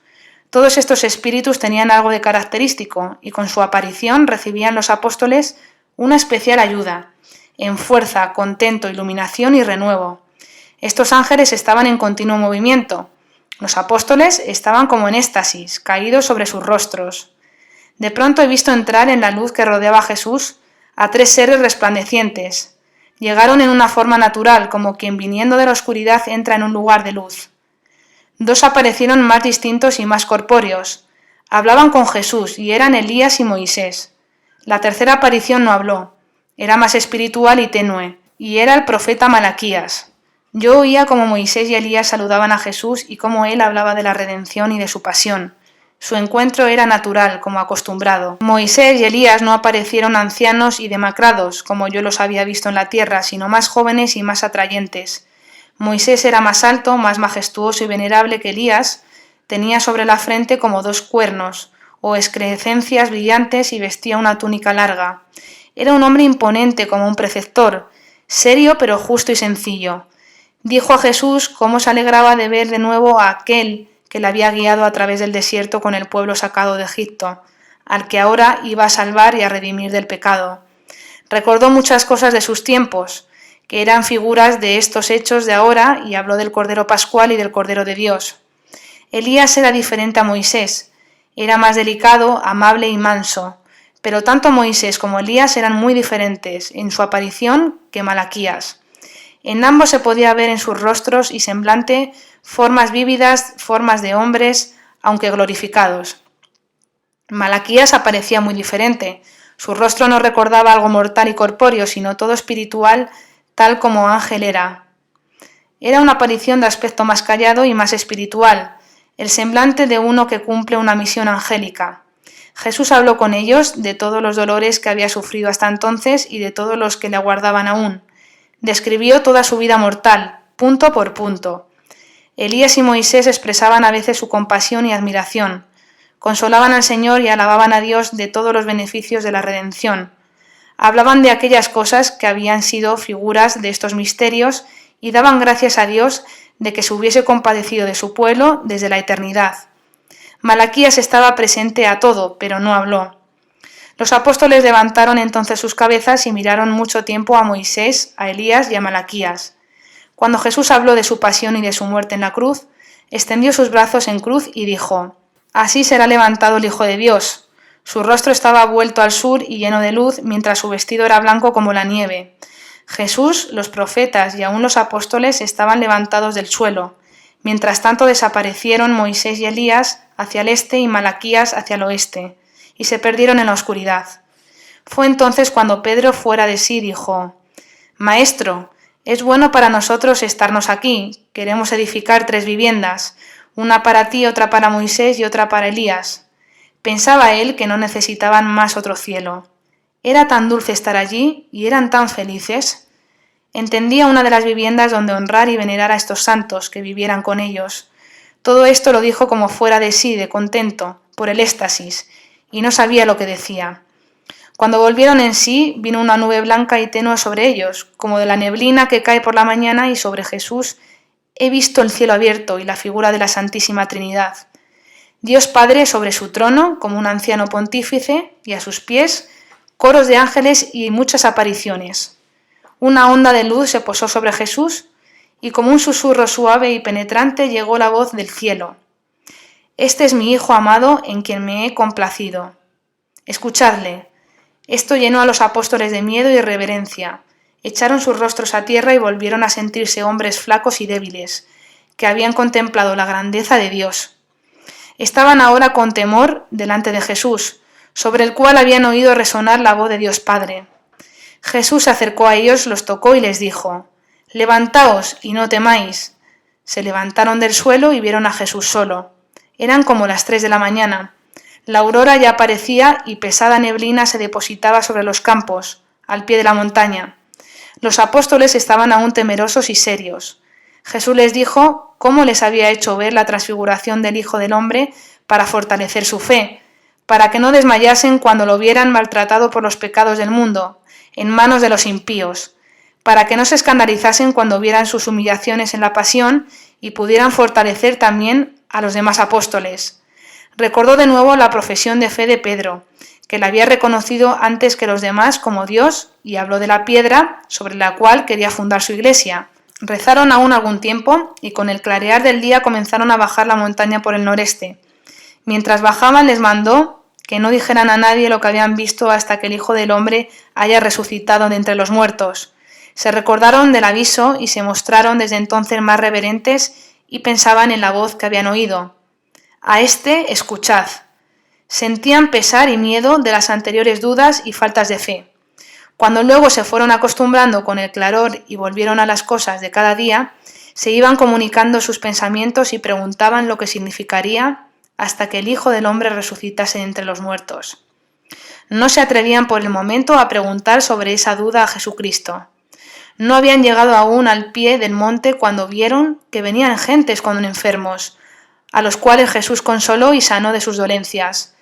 La gente se asustaba ahora al verlo. Había aún en su semblante algo de sobrenatural, de resplandor y de desacostumbrado. Un poco más abajo estaban reunidas muchas personas en torno de los discípulos enviados el día anterior a misionar. Había entre la multitud algunos escribas.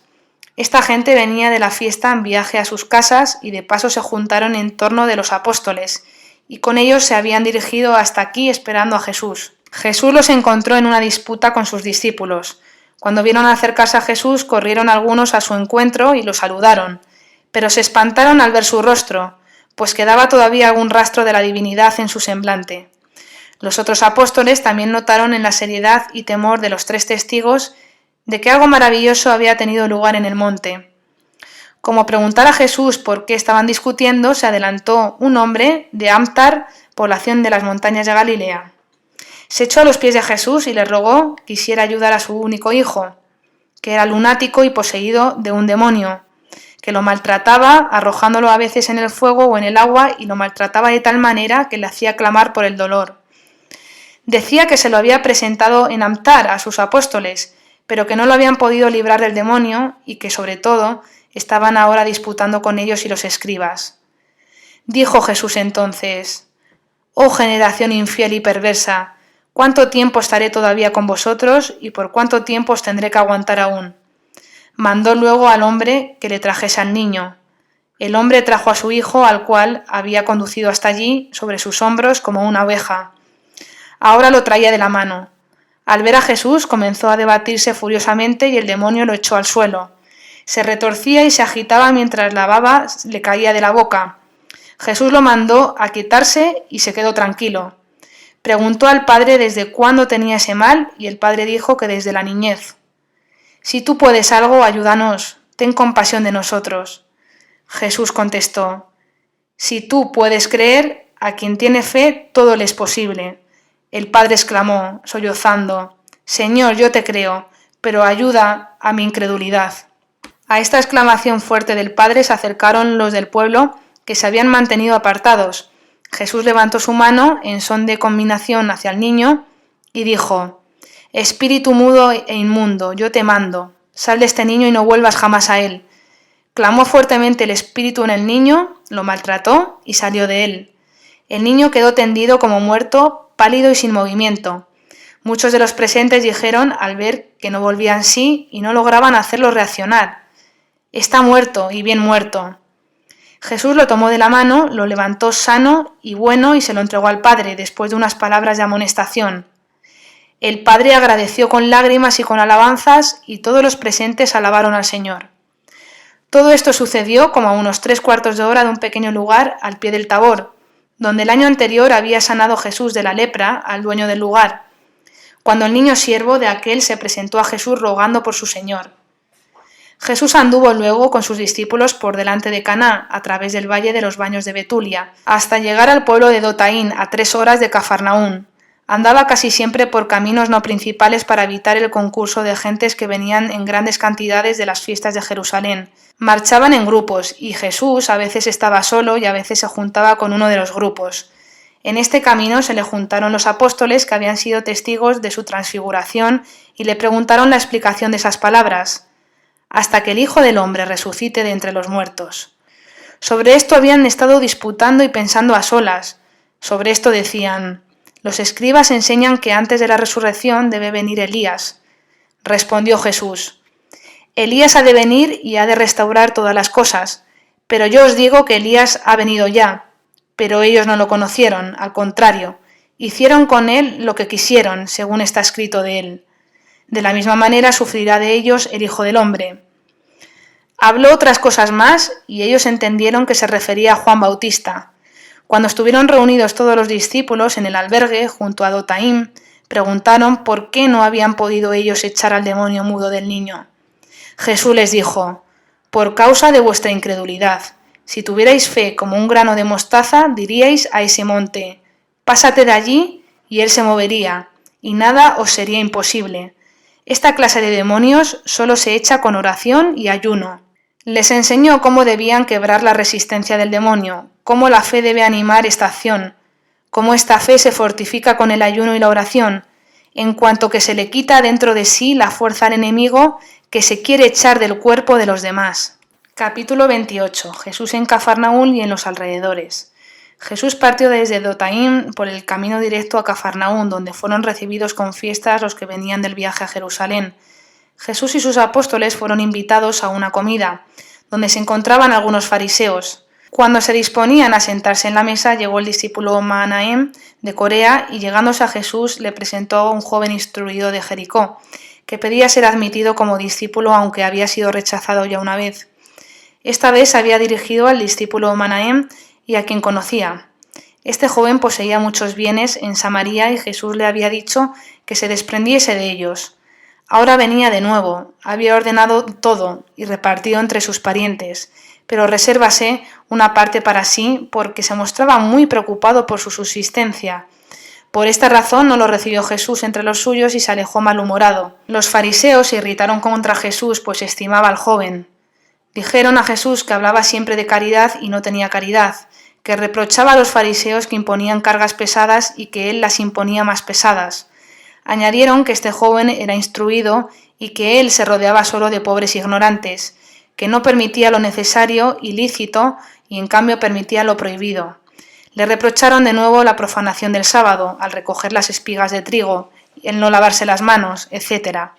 Las contestaciones de Jesús los hicieron enmudecer.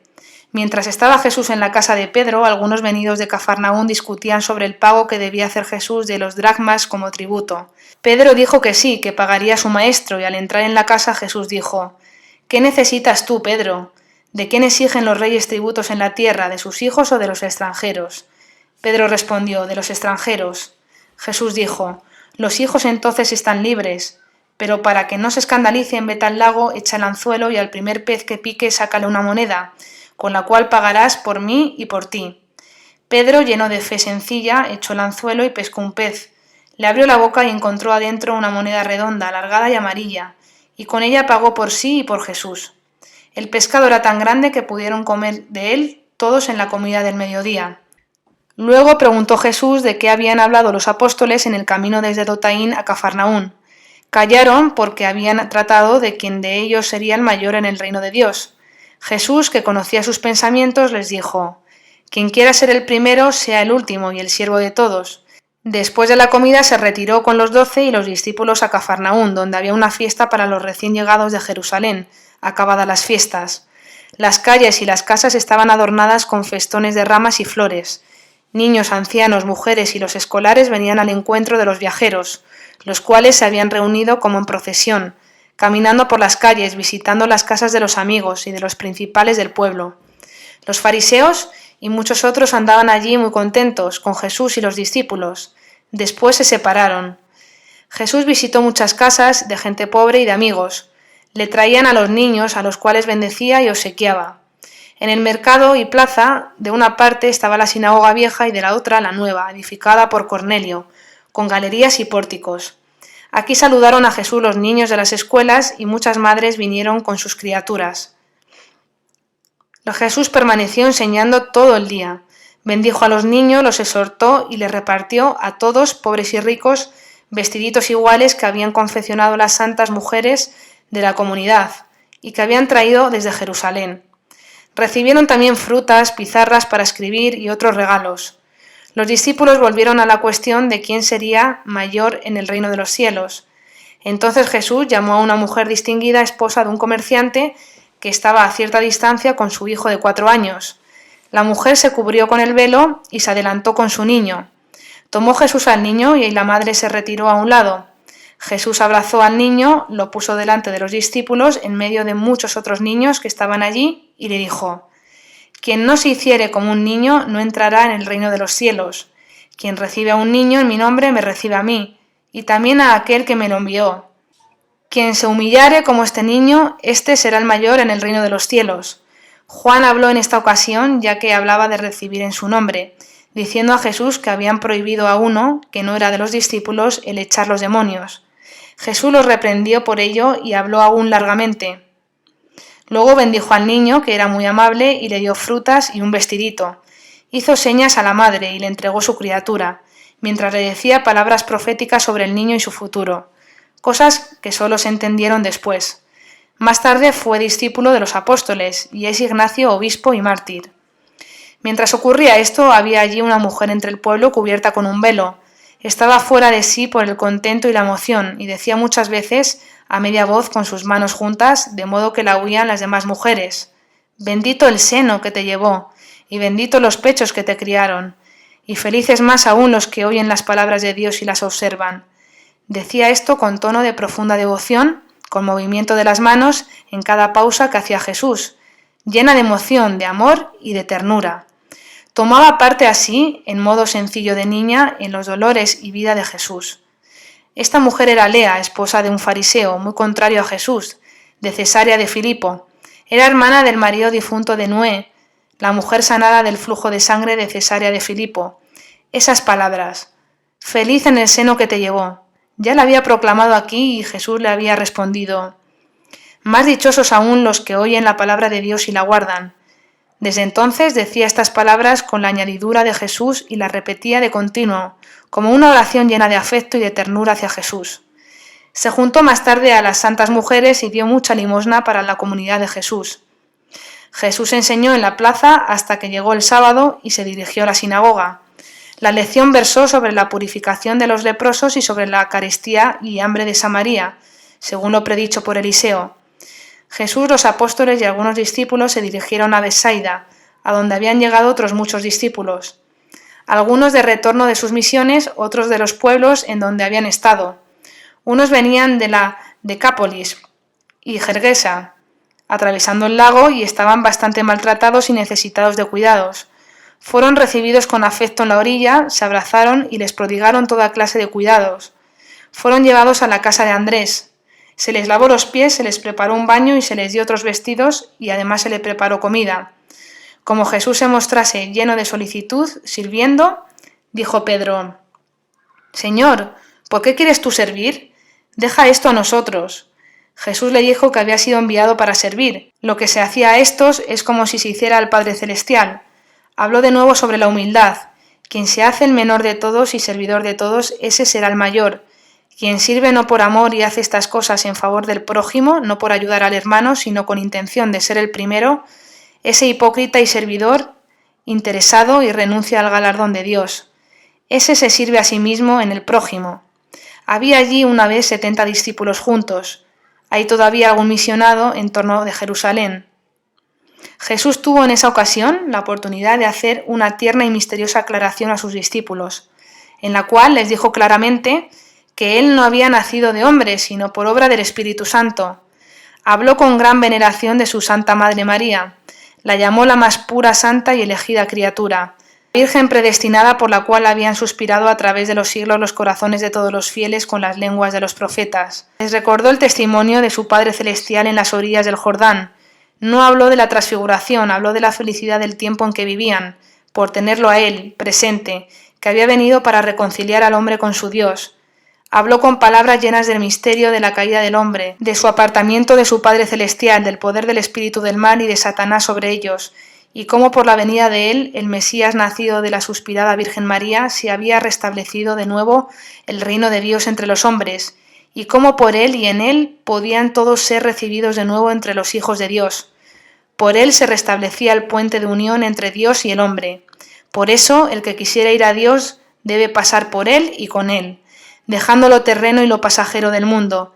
Dijo también que el poder de Satanás había sido quebrado en el mundo, y como todo lo malo entre los hombres y la naturaleza puede ser vencido con unirse a él en la fe y en el amor y en su nombre. De esto habló con solemnidad y con intensa seriedad. No entendieron todo y estaban turbados cuando Jesús les habló también de su pasión. Los tres que habían estado con él en el Tabor estaban ahora más serios y pensativos. Todo esto sucedió durante el sábado. Los discípulos se albergaban en Cafarnaún y en la casa de Pedro, delante de la ciudad. Todos formaban su alimento juntos. como religiosos que viven en los conventos.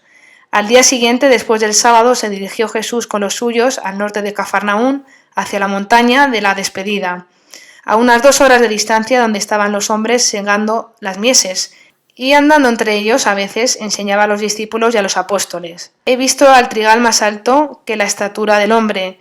Lo cortaban a una altura cómoda, un medio codo de largo.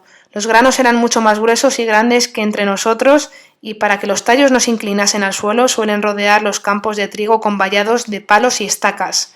Tenían una especie de hoz que más parecían azadones que hoces. Con la mano derecha cortaban un manojo de tallos que sujetaban con la mano izquierda, de tal manera que cortados les caían en los brazos que luego ataban en gavillas. Era un trabajo pesado, pero lo hacían con rapidez. Todo lo que caía al suelo pertenecía de derecho a los pobres cosechadores. Jesús enseñaba a estos obreros en los momentos de descanso. Les preguntaba cuánto habían cosechado, cuánto sembrado, a quién pertenecía el trigo, cómo era el suelo, cómo lo solían cultivar. Con estas preguntas unía sus parábolas de la semilla, de la cizaña, del grano de trigo, del juntar y quemar la paja.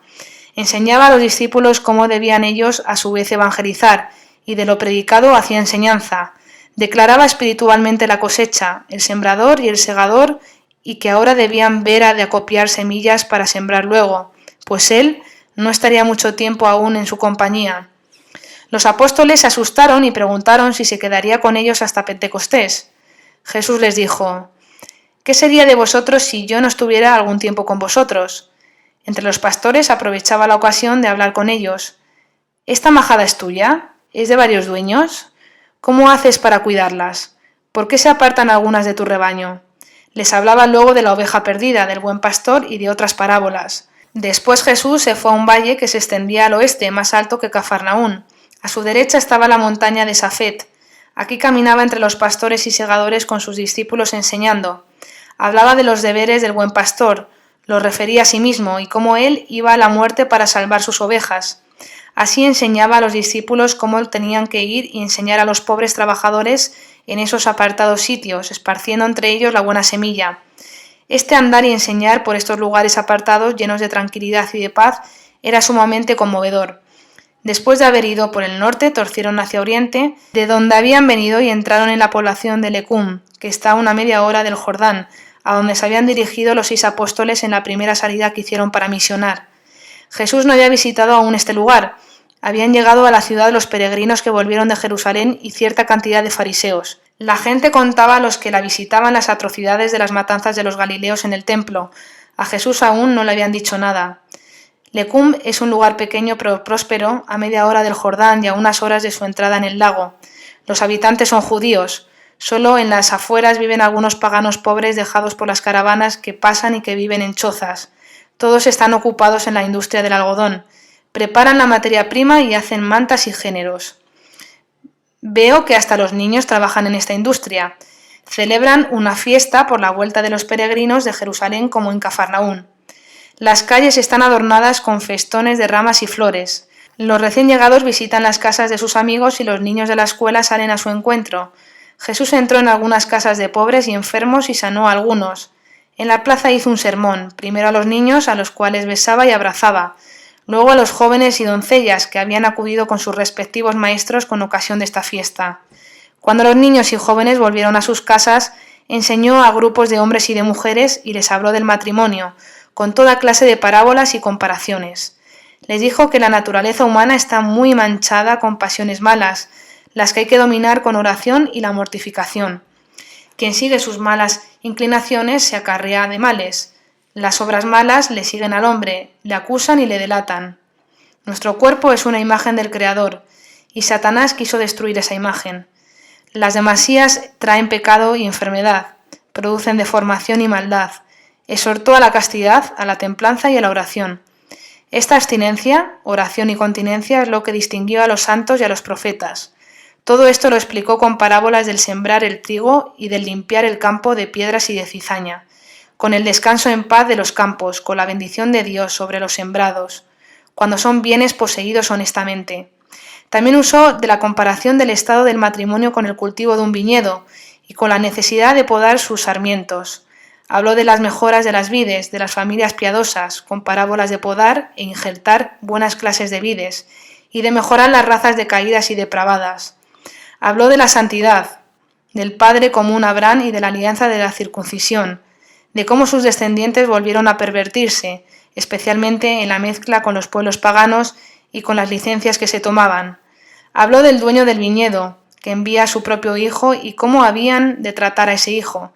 Las gentes estaban muy conmovidas, muchos lloraban y se sentían movidos a convertirse. Esta enseñanza la dio Jesús porque nunca habían sido instruidos en estos misterios y vivían bastante libremente. Les habló de la necesidad de la cooperación, de la buena voluntad en la oración, de la renuncia y de la abnegación. Decíales que lo que se privaban en alimento, bebida y superfluidades de la vida, lo pusieran llenos de confianza en las manos de Dios, con la petición de que lo haga llegar a los pobres y a los pastores que viven solitarios en los campos desiertos.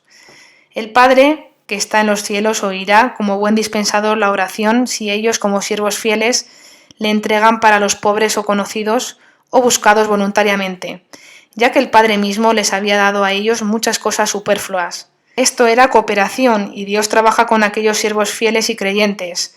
Trajo la comparación de ciertos árboles que favorecen el crecimiento de otros como por amor y buen deseo, sin dañar ni perjudicar a otros, ni tocarlos siquiera. Desde Lecún partió Jesús a través del Jordán a Betsaida, Julias, donde enseñó. Aquí también se festejaba a los recién llegados de Jerusalén. He visto a Jesús caminar con sus discípulos, algunos fariseos, escribas y hombres principales de Julias mientras enseñaba. Le contaron la matanza de los galileos en el templo de Jerusalén. He oído en esta ocasión que murieron unas 100 personas de Jerusalén y unos 150 de los fanáticos que seguían a Judas Gaulonita. Estos habían, en efecto, persuadido a muchos de Jerusalén a acompañarlos al templo, pues temían ir solos a hacer sus ofrendas y sacrificios. Esta gente se había juntado con los fanáticos, aunque no participaban de sus ideas de negar el tributo al César, y así perecieron allí por estar confundidos con los revoltosos. La región de Julias es sobremanera hermosa, fértil, casi solitaria y verde, llena de camellos y asnos que andan pastando en un refugio de toda clase de animales y pájaros, como un parque zoológico. Hay diversos caminitos y varios arroyuelos que se dirigen al lago. Al sol de mediodía todo el lago brilla como un terso espejo.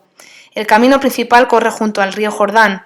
Aquí reina la soledad. Jesús y los suyos pasaron el Jordán y se dirigieron a Betsaida y a Cafarnaún. Siendo sábado, Jesús enseñó allí. Se leyeron los rollos donde Moisés habla de los sacrificios de reconciliación que deben sacrificarse sin tomar la sangre. Habló también de los parentescos prohibidos de los casamientos. La lectura fue también de Ezequiel sobre los pecados de Jerusalén. Jesús fue invitado a una comida con sus discípulos por un fariseo. La casa estaba cerca de la del centurión Cornelio. Se encontraba allí un enfermo que pidió salud. Preguntó Jesús a los fariseos si era lícito curar en sábado. Como no contestaron, Jesús puso sus manos sobre el enfermo y lo sanó. Cuando éste se alejaba dando gracias y cantando las alabanzas de Dios, Jesús dijo a los fariseos lo que solía decir con frecuencia: «Ninguno de vosotros dejará a su asno o a su buey perecer, si en día de sábado cae a un pozo». Se irritaron, pero no supieron qué contestar. Los fariseos habían invitado solo a sus amigos y parientes, y como viera que elegían los mejores puestos en la mesa, dijo Jesús: «Cuando seas invitado no tome los primeros puestos, pues puede venir uno más principal, y el dueño hacerte desocupar con vergüenza tu puesto. En cambio, si ocupas un lugar más abajo, vendrá el dueño y dirá: amigo, sube más alto, y esto será honroso para ti. Quien se humilla será exaltado, quien se exalta será humillado». Al dueño le dijo: «Quien invita a los amigos ricos y principales, que le invitarán a él, ya recibió su merced. Quien invita a pobres, enfermos, ciegos y estropeados, que no le pueden retribuir, recibirá su premio y será dichoso en el día de la resurrección». Uno de los presentes dijo: «Sí, dichoso el que pueda sentarse a la mesa en el reino de Dios». Jesús se volvió a él y le contó la parábola de la gran cena. Jesús había hecho venir por medio de los apóstoles a muchos pobres, y preguntó a los fariseos si habían preparado para él esa comida.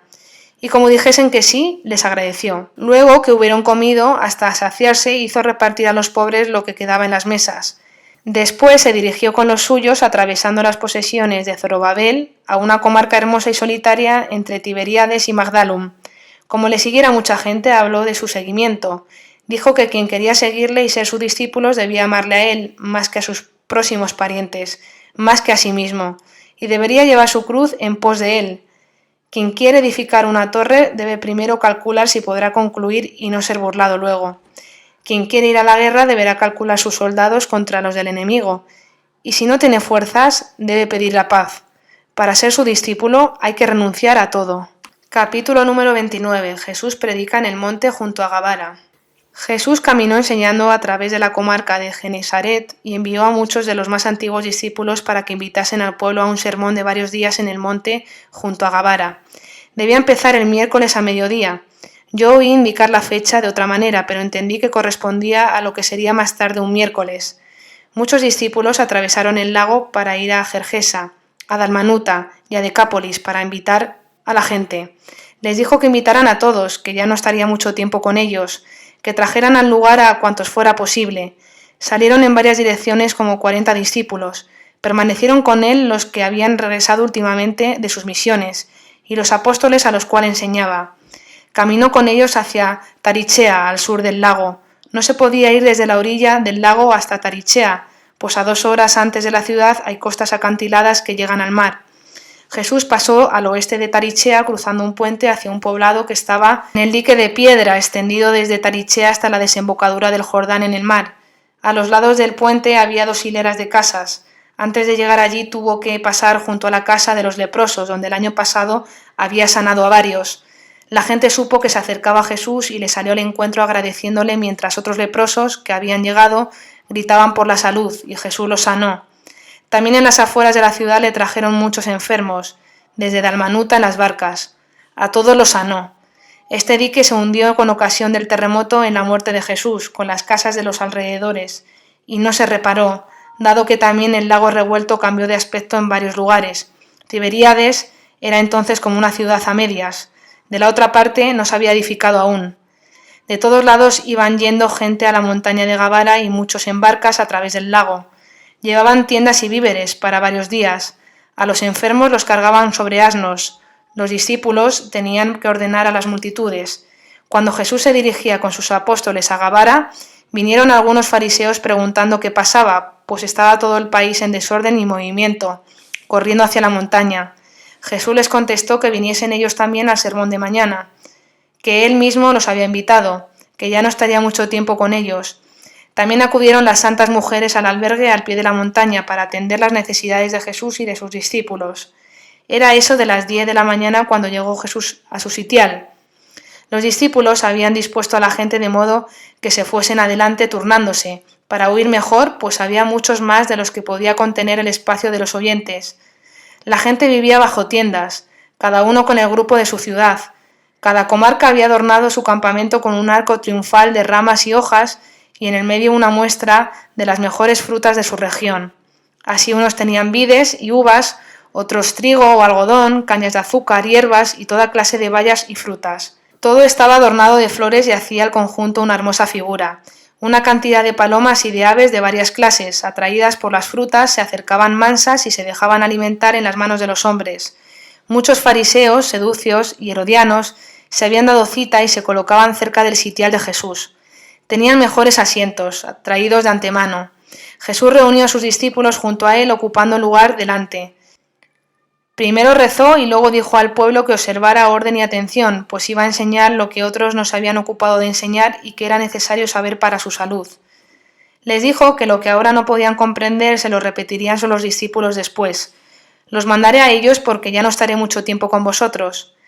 Previno a sus discípulos públicamente que se guardasen de los fariseos y de los falsos profetas. Después enseñó al pueblo sobre la oración y el amor fraterno. Los discípulos cambiaban a los oyentes próximos para que se acercaran los más alejados. La gente se turnaba para ir a comer. Les dijo que tuvieran paciencia y esperasen el final de su predicación. Enseñó hasta la tarde, sin interrupción. La gente se turnaba para ir a comer. No he visto a Jesús comer en todo este tiempo. Enseñó todo el día al pueblo, de modo que su voz al final era débil, apenas perceptible. Por último, bajó del albergue que estaba al pie de la montaña. Había pertenecido esta casa al castillo de Magdalún de María Magdalena. Cuando Lázaro vendió el castillo, se la reservó para albergue de los discípulos. Lázaro y Marta, Dina y la supanita, Maroni de Naín y María, madre de Jesús y otras mujeres de Galilea, habíanse reunidos allí trayendo telas y géneros para hacer ropas y vestidos ya hechos. Habían preparado una modesta comida para Jesús y sus discípulos. Lo sobrante lo repartieron entre los necesitados. Al día siguiente continuó Jesús su enseñanza en la montaña. Habló de nuevo de la oración, del amor fraterno, de la vigilancia en el buen obrar y de la confianza en la bondad de Dios, y avisó a los oyentes que no se dejasen seducir de personas que los perseguirían y hablarían mal de ellos. Los fariseos estaban hoy más inquietos que ayer. Se habían reunido en gran cantidad con intención de contradecir y disputar con Jesús. Decían que era un agitador, perturbador del orden, que sacaba a la gente de su trabajo para seguirla a él por todo el país. Añadían que tenían sus sábados, sus fiestas y su doctrina, y no necesitaban oír novedades.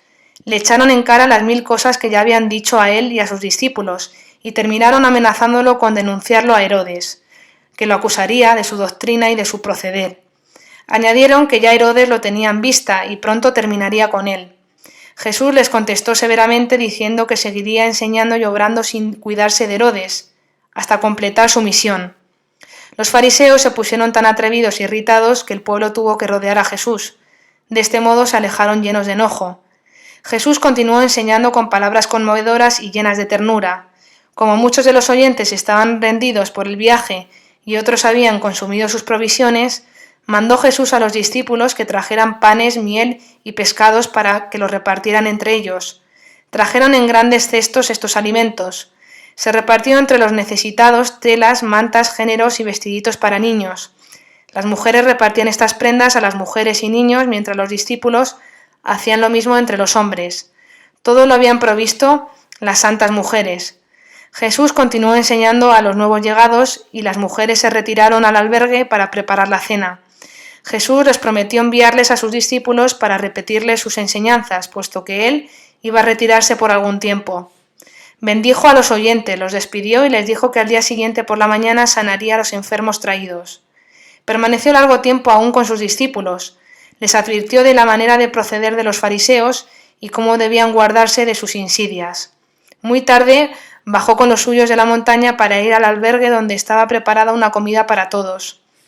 Lázaro habló de la matanza de los galileos en el templo, que era la conversación común entre los discípulos, y dijeron también cómo algunas de las personas parientes de Juan Bautista, de Hebrón y de Jerusalén, habían ido a Macherus para rescatar la cabeza de Juan Bautista, pues ahora estaba la fortaleza desocupada y se estaba edificando allí.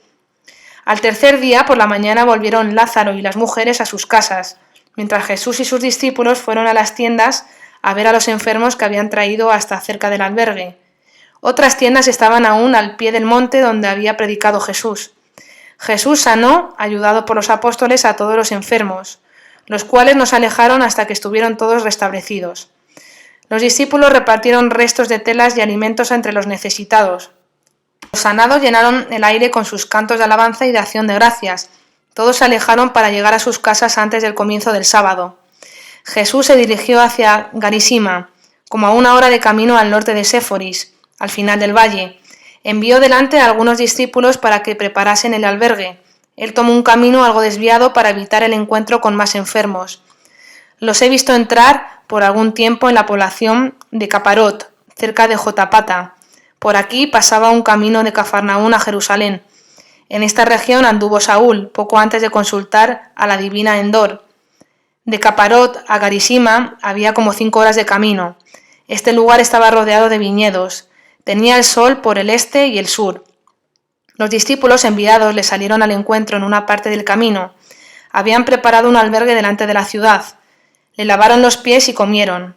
Jesús se dirigió a la sinagoga y enseñó sobre el Levítico y el profeta Ezequiel. No hubo aquí contradictores. Todos estaban maravillados de su conocimiento de la ley y de sus admirables explicaciones. Después se retiró Jesús al albergue con los suyos. Comieron con él algunos parientes venidos de Séforis. Habló de su próxima partida. Se reunieron aquí como un centenar entre apóstoles y discípulos. Estaban los 2 hijos de aquel Cirino de Chipre, ya bautizado, y otros judíos venidos de Chipre. Había una cantidad considerable de judíos que, de vuelta de las fiestas de Jerusalén, se disponían a volver a Chipre. Estos escucharon su explicación del sábado con admiración. Todos desearían a Jesús en Chipre, donde estaban radicados muchos judíos en completo abandono religioso. Jesús enseñó en Garisima sobre una colina.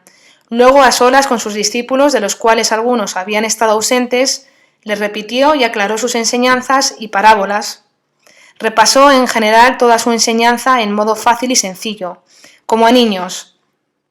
Se retiró luego con los suyos a unas 4 o 6 horas de Garisima, hacia la montaña al noroeste, y en una comarca solitaria pasaron la noche.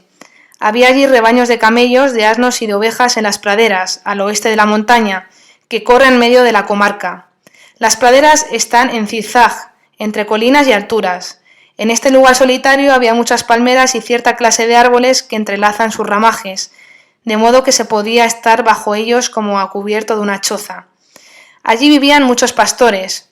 Jesús empleó el mayor tiempo en oración y en instruir a sus discípulos. Volvió a repetirles muchas enseñanzas.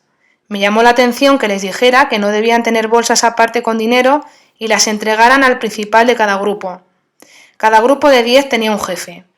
Les dijo cómo debían conocer los lugares donde podían hacer algún bien, que debían sacudir las suelas de sus sandalias en los sitios donde no los recibieran, y cómo debían comportarse donde los recibían bien. En cuanto a lo que deberían responder al ser preguntados, que no se preocuparan, pues se les vendría a la boca lo que deberían de decir, que por lo demás no se asustaran de nadie, pues sus vidas no estaban aún en peligro. Yo veía con frecuencia algunos hombres de largos bastones y especie de hachas que andaban por los valles.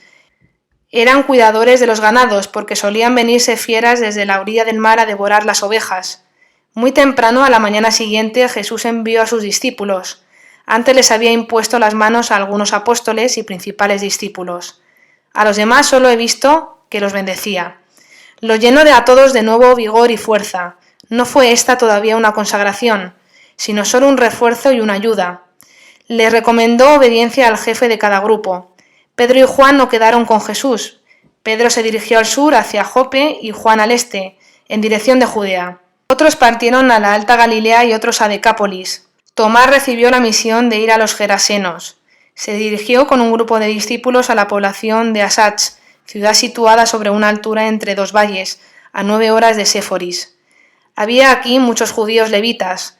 Jesús se dirigió al noroeste con 5 apóstoles, cada uno de los cuales tenía a sus órdenes 10 discípulos. Recuerdo haber visto a Judas, a Santiago el menor, a Tadeo, a Saturnino, a Natanael, a Barsabás, a Nasón y a los discípulos de Chipre. Caminaron el primer día unas 6 a 8 horas. Había ciudades a la derecha y a la izquierda, y varios grupos se dirigían a algunas de ellas. Jesús caminó, dejando a Tiro a su izquierda, a orillas del mar. Había señalado a los apóstoles y discípulos un lugar donde al cabo de 30 días debían volverse a encontrar.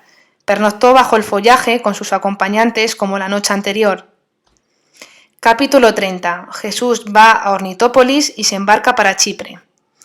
He visto después a Jesús con unos 50 acompañantes, discípulos y otros caminando entre los peñascos y barrancos de una montaña. Una admirable vista. A ambos lados de la montaña se veían viviendas durante horas y horas.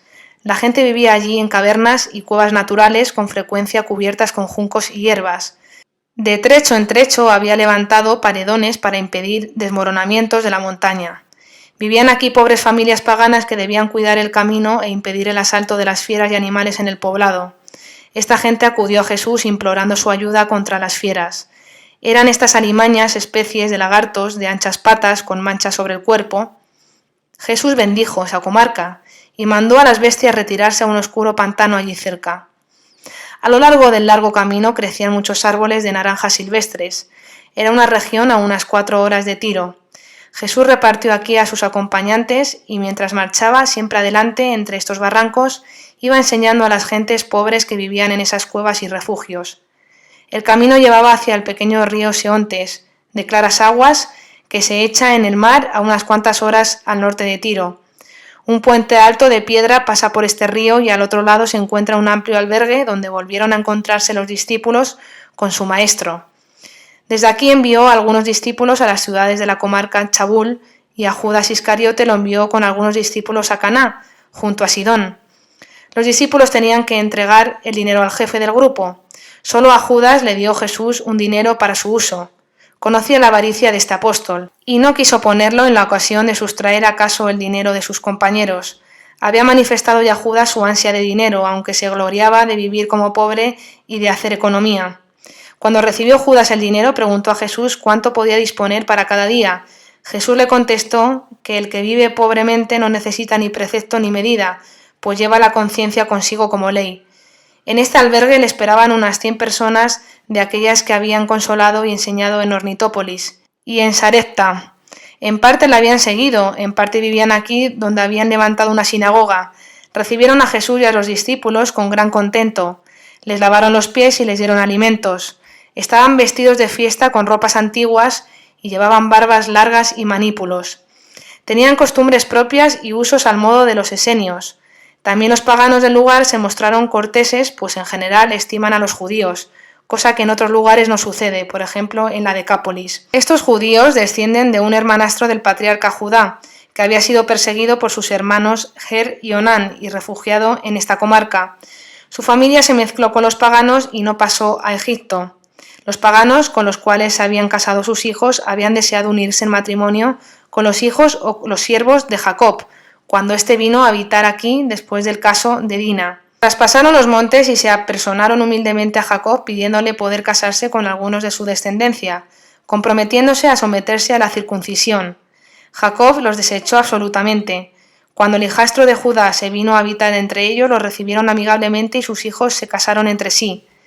¿Cómo aparece la divina providencia? El deseo de estos pobres paganos en la esperanza de la redención, mediante el casamiento con la raza elegida, se ve cumplido de modo imprevisto por el arribo de este hermanastro de uno de los hijos de Jacob. A pesar de las mezclas con los paganos, una familia se había mantenido incontaminada y fue instruida en la ley por el profeta Elías, que anduvo mucho tiempo en estas regiones. Salomón había intentado reincorporarlos con los judíos, pero no había podido conseguirlo. Ahora había como 100 personas de pura descendencia entre ellos. Elías había juntado esta descendencia de un hermano de Judá, y en tiempos de Joaquín y Ana, algunos maestros judíos fueron a esa comarca para instruirlos y mantenerlos en la ley y en las costumbres judías. Estas familias vivían allí y la sirofenisa se juntó a ellos cuando se vio libre de su enfermedad. Se mantenían muy humildes y no se consideraban dignas de habitar en la tierra santa con los demás. El cipriota Cirino había hablado mucho de ellos a Jesús en Dabrat, y Jesús tomó ocasión de estas referencias para hablar ahora con ellos familiarmente. Enseñó primeramente delante de un albergue a una multitud congregada bajo una techumbre de follaje. Este albergue pertenecía a los judíos o había sido contratado por ellos. Después enseñó en la sinagoga, donde muchos paganos lo escucharon, pero desde fuera. Esta sinagoga era bastante hermosa y alta. Arriba tenía una azotea desde donde he visto un extenso paisaje. Por la tarde prepararon los judíos comida de fiesta a Jesús. Todos se esmeraron en manifestarle su admiración y su gratitud porque no había desdeñado él en venir hacia ellos, como el buen pastor en busca de las ovejas descarriadas para predicarles la salud. Tenían sus registros de genealogía bien ordenados. Se lo mostraron a Jesús y se alegraron mucho al constatar que tenían el mismo origen que Jesús. Fue una comida cordial, estuvieron todos presentes, se les habló mucho de los profetas, en especial de Elías, y sus profecías sobre el Mesías, como de Malaquías, y que ya era el tiempo del cumplimiento. Jesús les declaró todas estas cosas y les prometió introducirlos en Judea. En efecto, más tarde los trajo al sur de Judea, entre Hebrón y Gaza. Jesús tenía en esta ocasión un vestido blanco largo para viajar. Se solía ceñir y levantar un tanto los vestidos cuando se disponía a viajar. No llevaban bultos. Lo indispensable lo llevaban debajo del vestido, en torno al ceñidor. Algunos tenían bastones. Nunca he visto a Jesús cubrirse la cabeza, fuera del caso de ponerse la tela que solía llevar al cuello y que alzaba sobre la cabeza para protegerse contra los rayos del sol. Había en esta región una invasión de asquerosos animales con alas de piel, de cuerpo manchados, que volaban velozmente. Eran como enormes murciélagos que de noche chupaban la sangre de hombres y animales. Provenían de lugares pantanosos y hacían mucho daño. De ellos he visto también muchos en Egipto. No eran los llamados dragones, ni tan espantables. Los dragones tan abundantes se los veía solo en lugares muy desiertos. La gente vivía aquí de juntar nueces, castañas y otras bayas que colgaban con racimos de uva. Desde el albergue se dirigió Jesús al puerto como a 3 horas de Tiro. Allí se extiende una zona montañosa dentro del mar, como una isla. Allí está la ciudad pagana Ornitópolis. Los pocos y buenos judíos que allí viven parecen servir a los paganos. He visto en los alrededores como 30 templos idolátricos. Me parece que toda la región del puerto pertenece a Ornitópolis. La Sironesina tiene allí tantas posesiones, edificios y aún barcos, que me hacen pensar que todo esto pertenecía a su marido y a sus antepasados. Ella no vive en Ornitópolis, sino en un castillo a la entrada.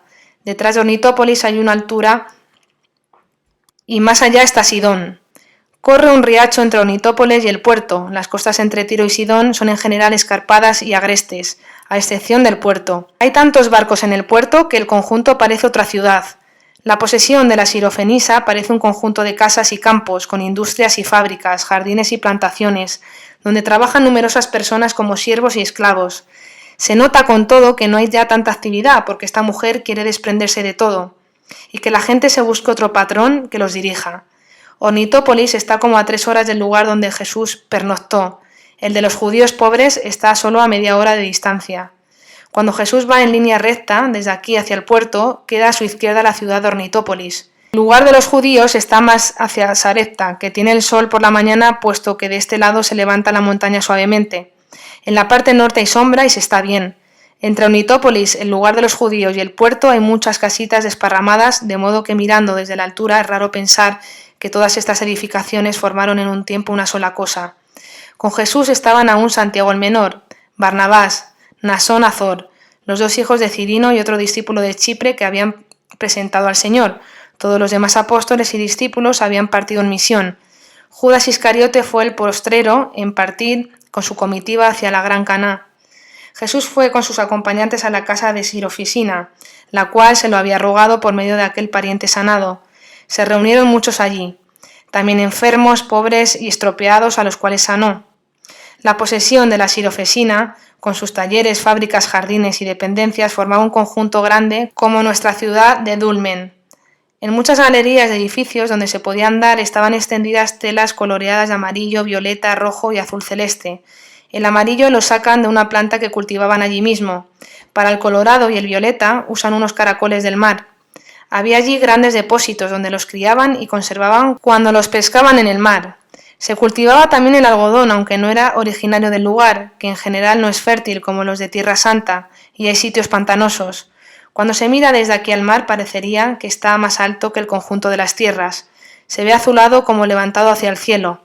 En las orillas hay árboles gruesos y oscuros, no muy altos, cuyas ramas se extienden mucho. Estas ramas negruzcas son generalmente vacías.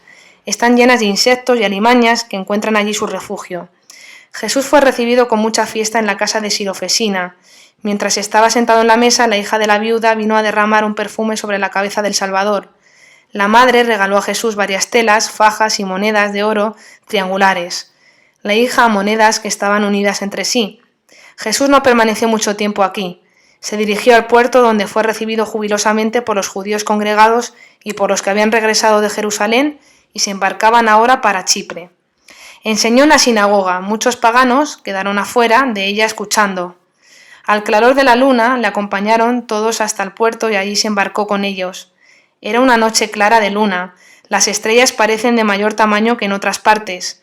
Había allí una pequeña flotilla. Una barcaza recibió el equipaje, las mercancías y los animales, especialmente asnos.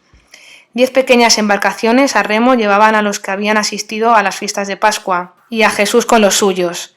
5 de estas embarcaciones arrastraban a la barcaza, que estaba unida a ellas por delante y los lados por largas sogas. Las otras barcas navegaban en torno. Todas tenían, como la de Pedro, en el mar de Galilea, sitios levantados en torno del mástil para remar y descansar.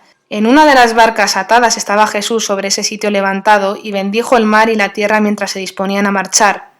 He visto a muchos peces seguir detrás de las barcas, algunos muy grandes con bocas de forma particular. Parecía que jugaban y mostraban sus cabezas como escuchando las palabras de Jesús, que enseñaba durante la travesía. El viaje resultó tan feliz y rápido, con mar tranquilo y óptimo tiempo, que todos, judíos y paganos, exclamaban: ¡qué travesía tan feliz! Esto lo debemos a ti, gran profeta. Jesús, que estaba junto al mástil, les dijo que callaran y dieran la gloria solo a Dios. Les habló del único Dios y de sus obras, de la vanidad de los dioses paganos, de la proximidad de los tiempos, del tiempo ausente, y de la gran salud que había venido al mundo, aun para los paganos llamados también al reino. Toda la enseñanza fue dirigida a los paganos que la escuchaban. Las pocas mujeres que estaban en las embarcaciones tenían lugar aparte. Muchas personas sufrieron fuertes mareos durante la travesía. Estaban en los rincones de las naves y tenían frecuentes vómitos. Jesús sanó a los que estaban en su barca. Pronto se supo esto y los de las otras naves clamaban a él por salud. Jesús los sanó a distancia a todos. Luego los he visto en la hora de la comida. Llevaban fuego en recipientes de hierro y en agua caliente derretían unas sustancias claroscuras tajadas y enrolladas. Distribuían los alimentos a cada uno sobre platillos con borde y mango. En cada uno de estos recipientes había varios hoyos cavados donde se depositaban varias clases de alimentos, tortas y hierbas.